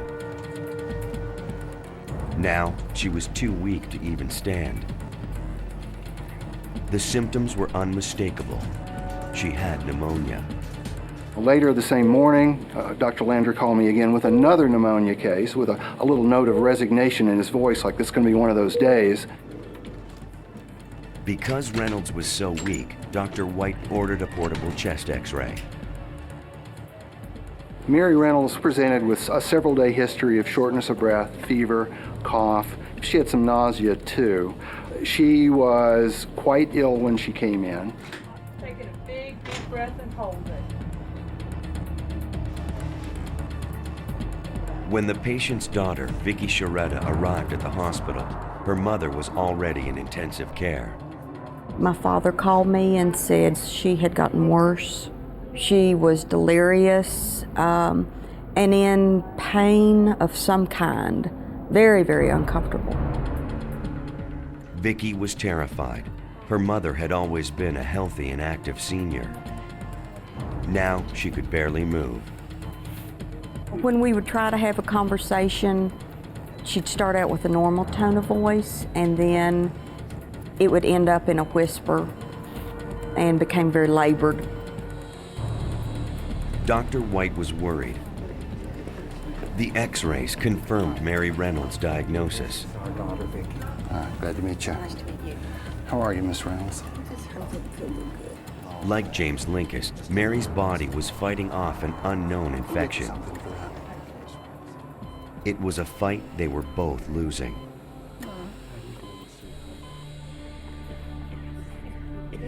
Within an hour, a third patient arrived at the ER. He was coughing uncontrollably. He had been sick for several days with muscle aches and fatigue. His temperature had soared to 104 degrees. He was suffering from abdominal pain and nausea. His symptoms were identical to the two patients admitted earlier that day. Pneumonia rates are highest in winter. Even then, the hospital might expect to see only one case a day. Dr. White was treating 3 cases of severe pneumonia, all in one 12-hour shift. I really got a feeling that there was more than just, this wasn't a normal call day, that there was something going on in terms of the numbers of infections that we were seeing. The signs on each chest x-ray were unmistakable. Taken individually, each seemed like a textbook case of pneumonia. But to White, there was one recurring symptom that troubled him. Most of these patients had nausea, and that was disturbing. That's not something that you would see routinely in large numbers of patients with pneumonia. White feared he might be dealing with something more dangerous. Whatever it was spreading quickly. By the end of the day, he had admitted 3 more patients with the same symptoms. And if we get any more pneumonia patients in, give me a call, okay? Throughout the night, White was alerted as 2 more patients were admitted to Montgomery Regional. The hospital had never seen this many pneumonia patients in one 24-hour period. James Linkus, the first of the patients, was deteriorating by the hour. He was sedated and could no longer breathe on his own. Dr. White was concerned. The sheer number of cases, as well as their severity, alarmed him. I became convinced that there was indeed an outbreak or something going on. Following procedure, Dr. White reported his suspicions to the health department. Hey, operator, it's Dr. White. Would you get me to the New River Valley Health Department, please? Katrina Watson is a public health nurse with the New River Health District. Katrina Watson? Her experience with epidemics told her something was very wrong in Christiansburg. Anytime there is an increased number of cases with respiratory illness, pneumonia, and no one knows what's causing that, and you have several cases, there's a possibility for community panic.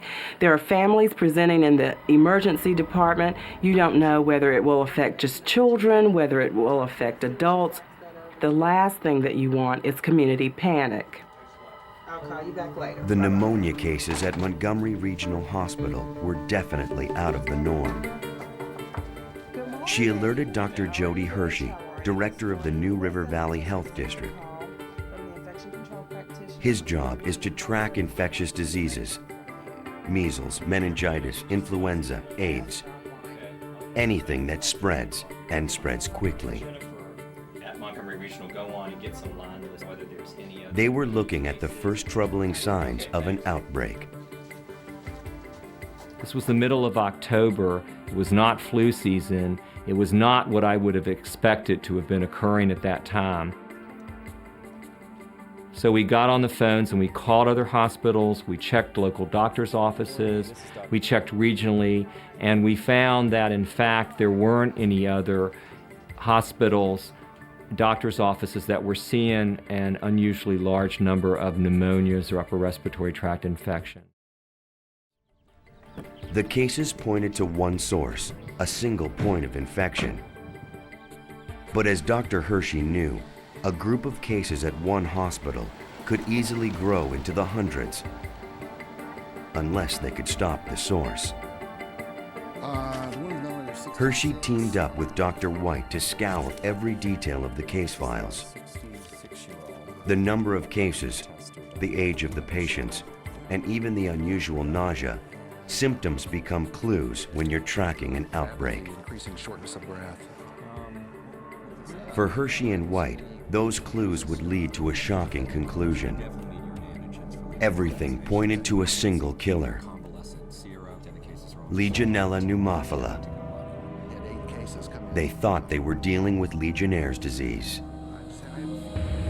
I was very concerned. I was really alarmed. If this in fact was Legionnaire's, Legionnaire's can make a lot of people sick very, very quickly, and it can be a killer. Legionnaire's disease first made headlines in 1976, when an outbreak of pneumonia struck over 200 people at a Philadelphia hotel. Within weeks, 29 people were dead. Most were members of the American Legion. They had attended a convention at the hotel. After months of investigation, colonies of bacteria were found living inside an air conditioning system. The germ had been dispersed into the air and inhaled by hundreds of guests. Although the Legionnaire bacteria occur in nature, this was the first time humans had been infected. A deadly new disease was born.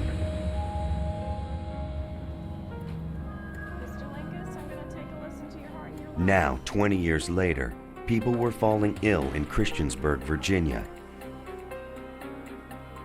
Doctors and health officials feared the worst. A biological predator was on the loose. How many more victims would fall ill before they could find the source of the infection and stop it? In October 1996, doctors in Christiansburg, Virginia, battled a mysterious and potentially deadly outbreak. In just 2 days, 15 patients were rushed to the emergency room of Montgomery Regional Hospital. They each suffered from the same condition, severe cases of pneumonia. Now, Dr. Jody Hershey, director of the New River Health District, suspected they were dealing with something far more threatening, a possible outbreak of Legionnaire's disease. If they had Legionnaire's pneumonia, we needed to know it. We needed to find out what the causes of the pneumonias were to prevent other people from coming into the hospital and being very sick. Public health officials developed a protocol for local doctors to follow. Every patient diagnosed with pneumonia was given blood and urine tests. These samples were then sent to the Virginia State Health Lab for further testing.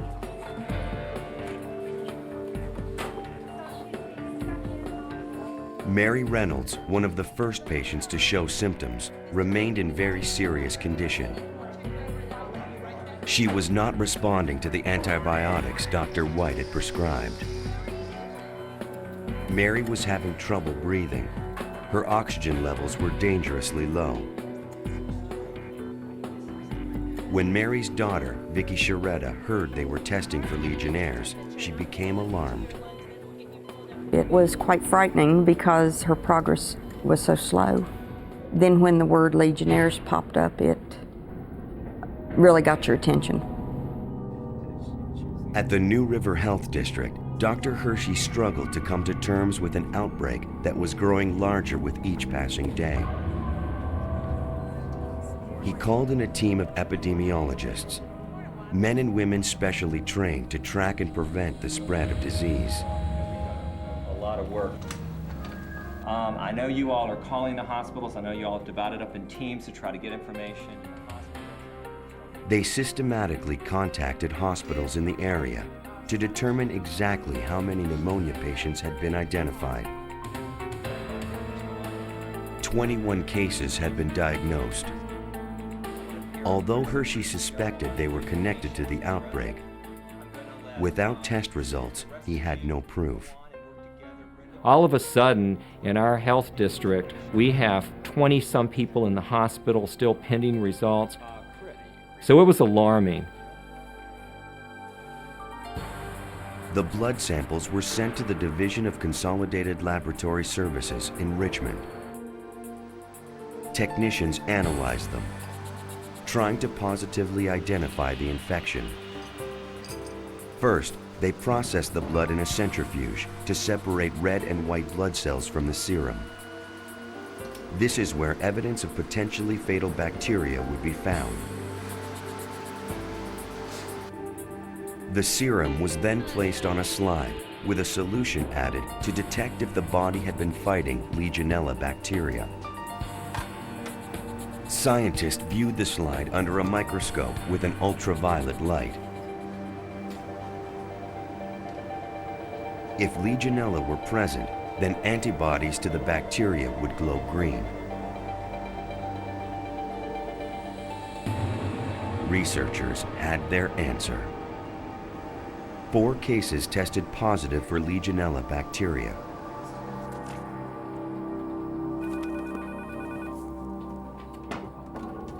Hello, this is Dr. Hershey. Dr. Hershey's theory was confirmed. Do you have any of the others done yet? His team was facing a full-blown outbreak of Legionnaire's disease. Number of community-acquired pneumonias that... To stop the outbreak from spreading, they would have to find the source of the deadly bacteria. Hershey reviewed each patient's medical history, searching for patterns. Although all of the patients lived and worked in the Christiansburg area, they had little else in common. If they hoped to find the source, Katrina Watson knew they needed more. It was very important to talk to patients because we wanted to find out if they shared any common experiences, because we wanted to make sure people did not continue to get ill. Teams of medical investigators were dispatched to area hospitals to interview patients. Hershey emphasized the need for highly detailed information. He reminded them that time was not on their side. The news of these confirmed Legionnaire's pneumonias really ramped up the investigation. We knew we were dealing with a potential killer. We knew we were dealing with a disease that could make a lot of people sick, and we knew that we very quickly had to find the source. With a deadly outbreak threatening the region, Dr. Hershey went public with his findings. People needed to recognize the early symptoms of Legionnaire's and to understand its treatment. We don't know what the source is. We are presently doing an investigation to try to identify the source. As investigators searched for answers, Dr. Hershey urged the public to remain calm. People over 50 who have some chronic underlying illness. But with no end to the growing list of victims, panic had already taken hold. Something in Christiansburg was infecting people. Health officials had no idea what. Until they did, no one was safe. In October 1996, more than 20 people in southwestern Virginia were stricken with a life-threatening strain of pneumonia.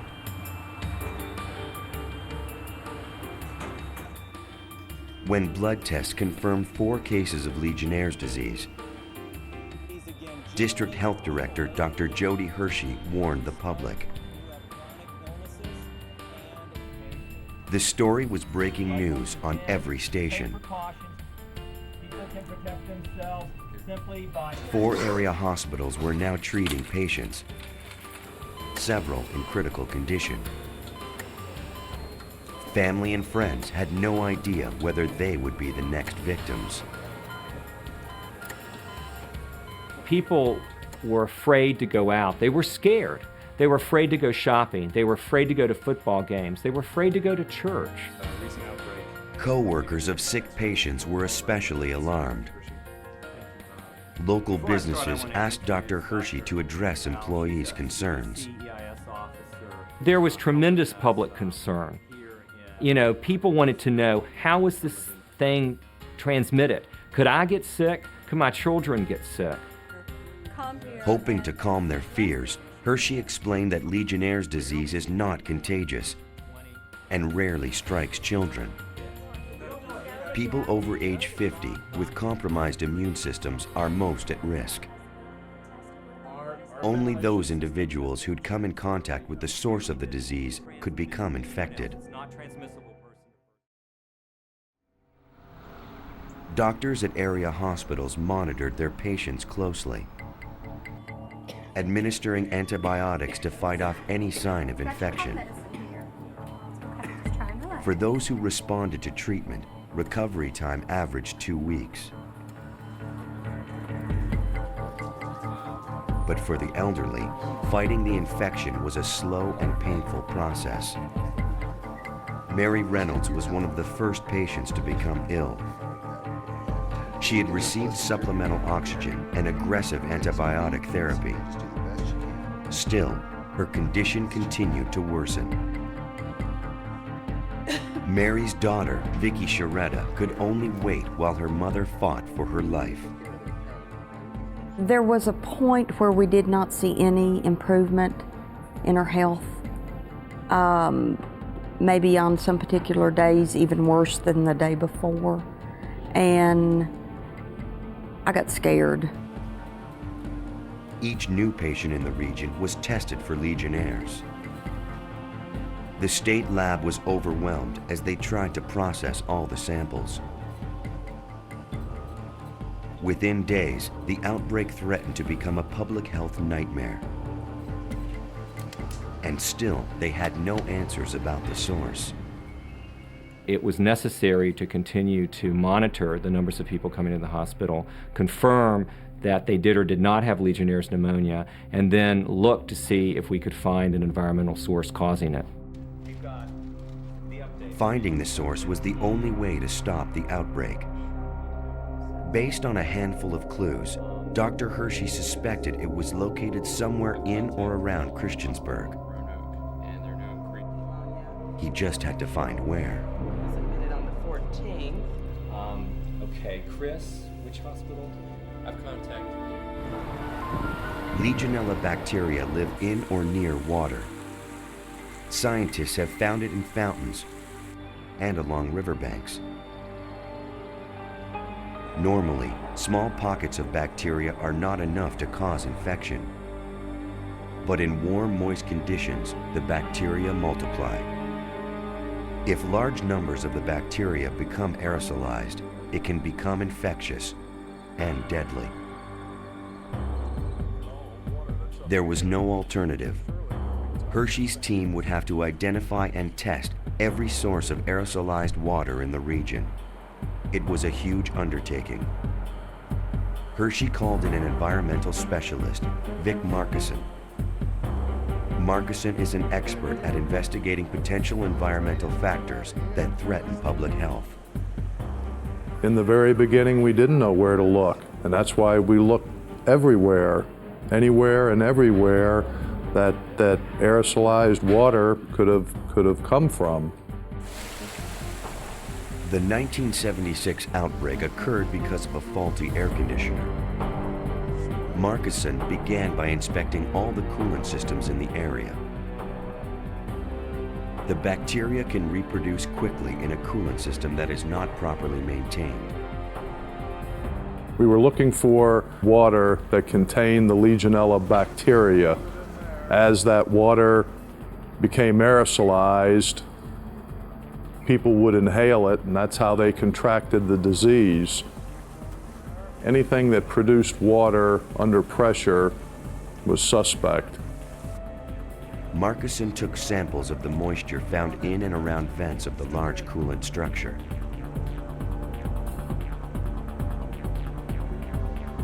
The samples were sent to a lab for testing. Over the course of 3 days, the samples were cultured to see if bacteria would grow.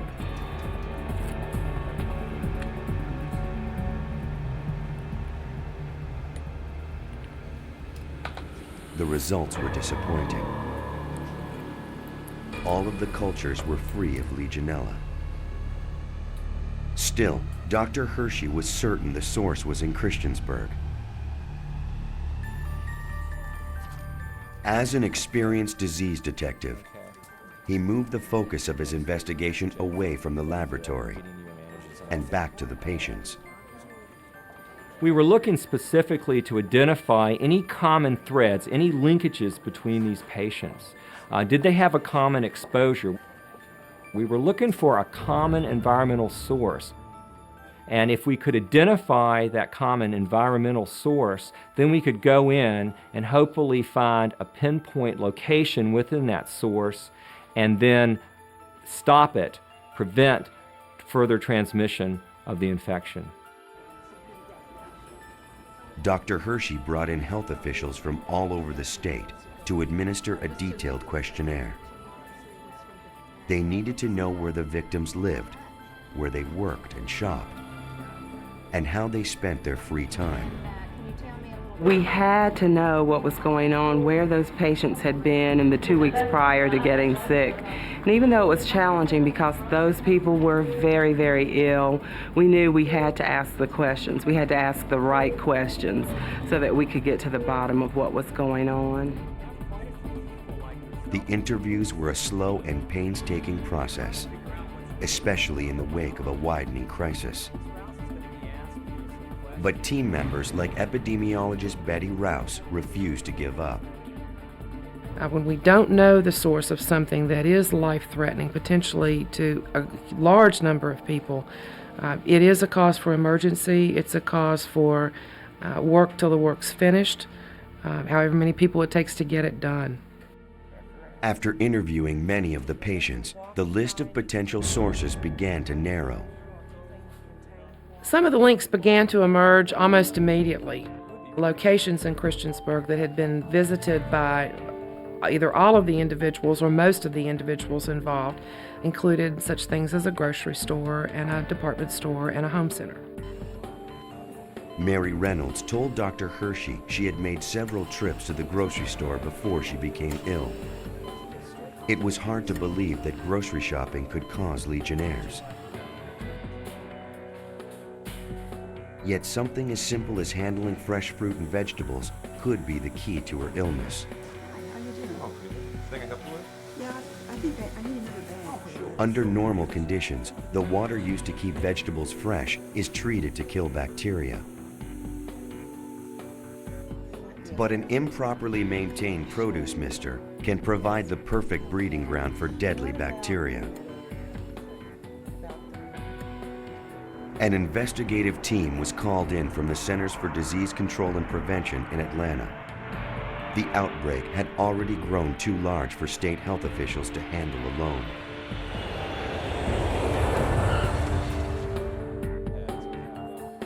The CDC is the lead federal agency for investigating and preventing outbreaks. Their job is to track and stop deadly infectious diseases. First, they were briefed by Hershey's team of doctors, nurses, and public health officials.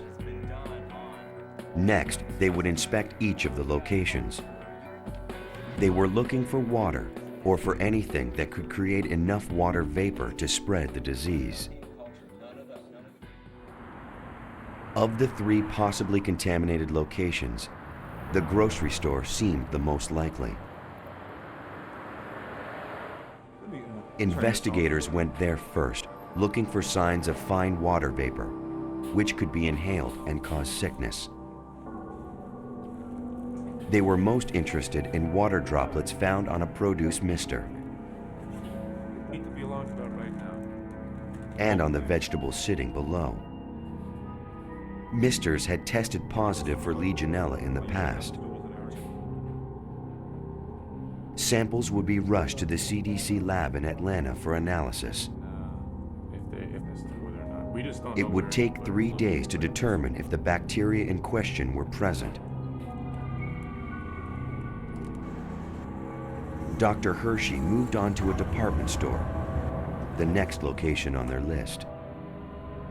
He told stunned employees he needed to take water samples from their bathrooms, their water fountains, and from the central air conditioning unit. We've been talking with Dr. Jody Hershey from the New River Health District, and we've been talking about Legionnaire's disease. As the hunt for the bacteria continued, the public demanded information. All right, we do have some phone calls on the air. We'll go ahead. Good morning, you're on the air. Yes, my boyfriend has a really bad cough, and I was wondering, is that a sign of the Legionnaire's disease? Everyone who had a cough or a cold was terrified they had Legionnaires. Hershey did his best to maintain calm and explain the facts about the disease. You know, the common symptoms, as we were talking earlier. Despite his efforts, fear swept through the community.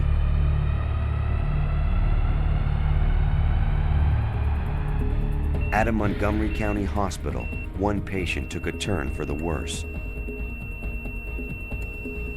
50-year-old Paul Douglas had been in critical condition for days.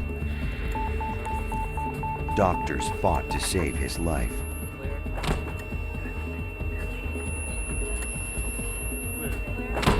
But on Sunday, October 27, 1996, Virginia's Legionella outbreak claimed its first fatality. Unless investigators found the source, it would not be the last.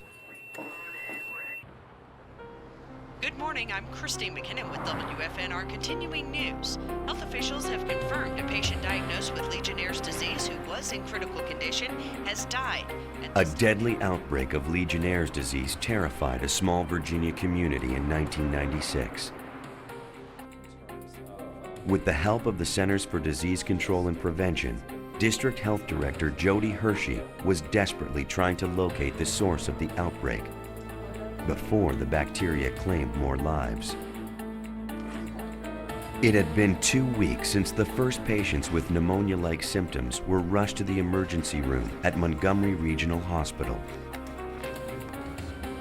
One of the first patients to contract the disease, Mary Reynolds, was still being closely monitored.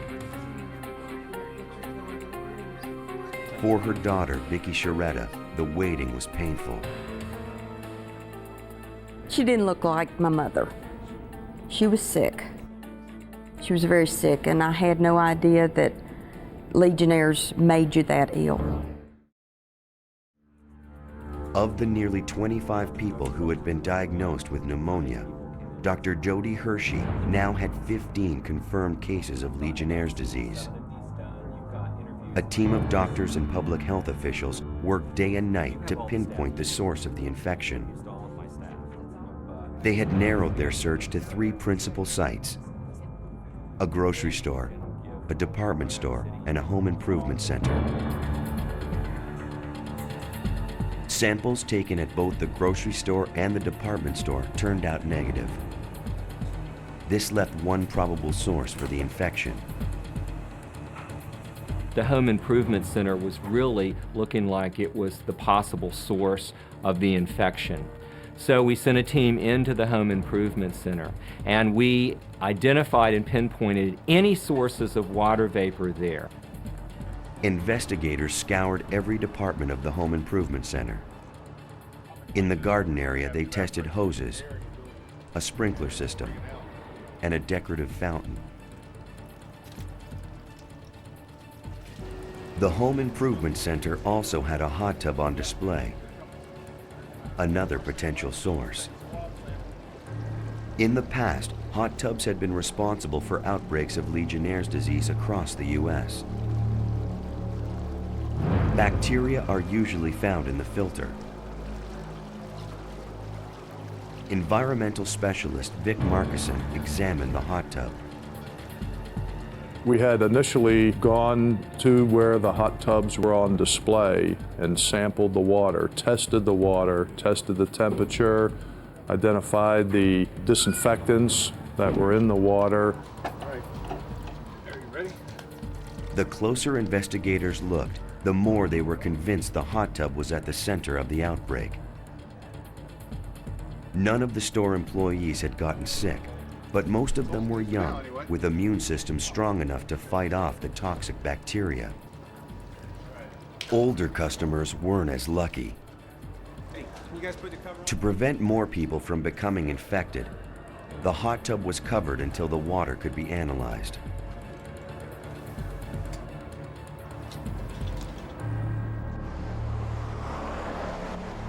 The samples, along with the hot tub filter, were sent directly to the CDC. None of the samples taken from the garden center or other parts of the store tested positive for Legionella.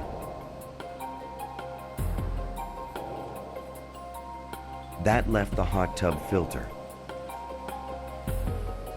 The filter was rinsed with purified water, forcing any bacteria out. The water was then passed through a specialized filter to collect the bacteria.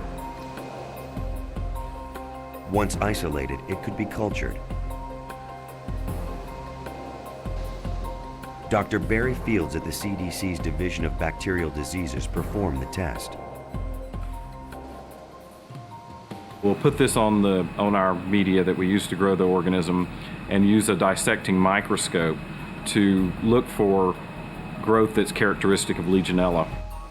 A positive test result would not only confirm the presence of Legionella, but the exact strain. That information would be the key to unlocking the mysterious outbreak.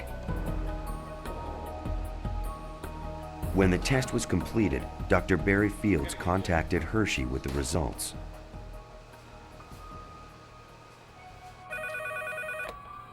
Hello, Dr. Hershey. He was stunned by their findings. Negative?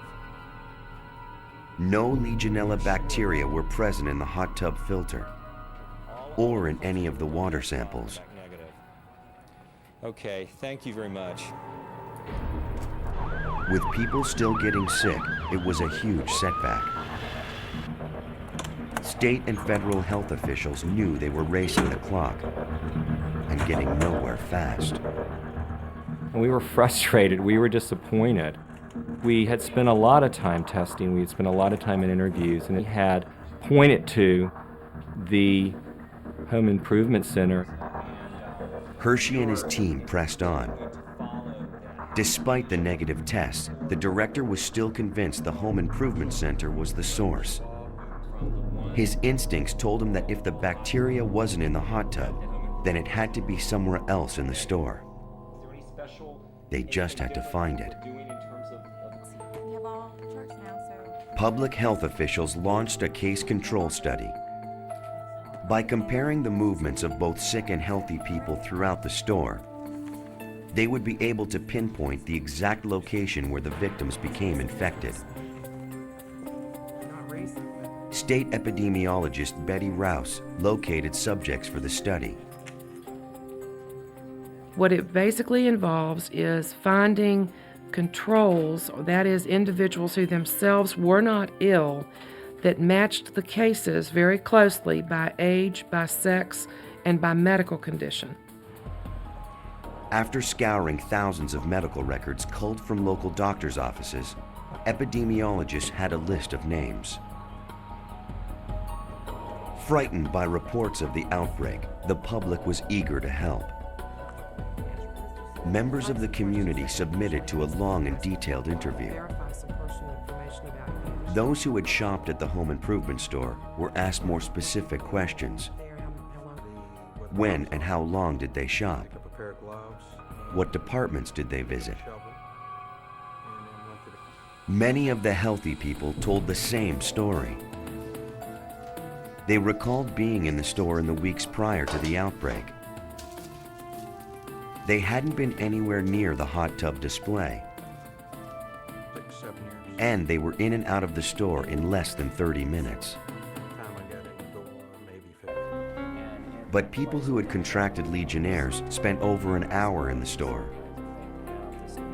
They had all shopped in the area near the hot tub display. The study supported the Virginia health officials' theory a hot tub was responsible for the outbreak. But scientists at the Centers for Disease Control and Prevention could find no evidence.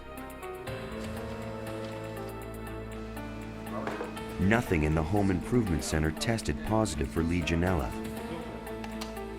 Still, after 3 weeks of searching, investigators were convinced they were on the right track. They needed proof, and they were running out of time. In 1996, health officials in Christiansburg, Virginia, struggled to find the source of a deadly disease. The bacteria Legionella had already killed one victim and left 15 others fighting for their lives. The most likely suspect was a hot tub display in a local home improvement center. But when test results came back negative for the bacteria, even the experts were baffled. Dr. Jody Hershey and his team of investigators worked on. We refused to give up. All links and all instincts pointed to the fact that the hot tub was the source of that outbreak. We went back in to the Home Improvement Center and furthered our investigation by talking to staff. Follow-up interviews are a key part of any investigation. Often, witnesses remember more details over time. The store manager recalled something he'd forgotten to tell investigators during his first interview. After checking his records, he remembered that there were originally 2 hot tubs on display. One had been dismantled just 3 weeks earlier and sold to an employee. Health officials rushed to the employee's home. The second hot tub could have been the source.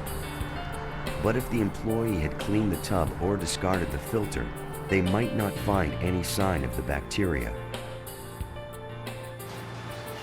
They were in luck.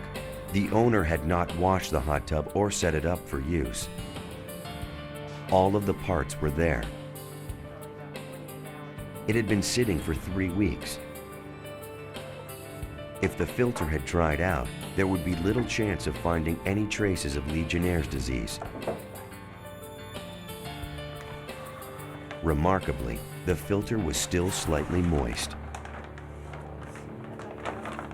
It was shipped to the CDC labs in Atlanta.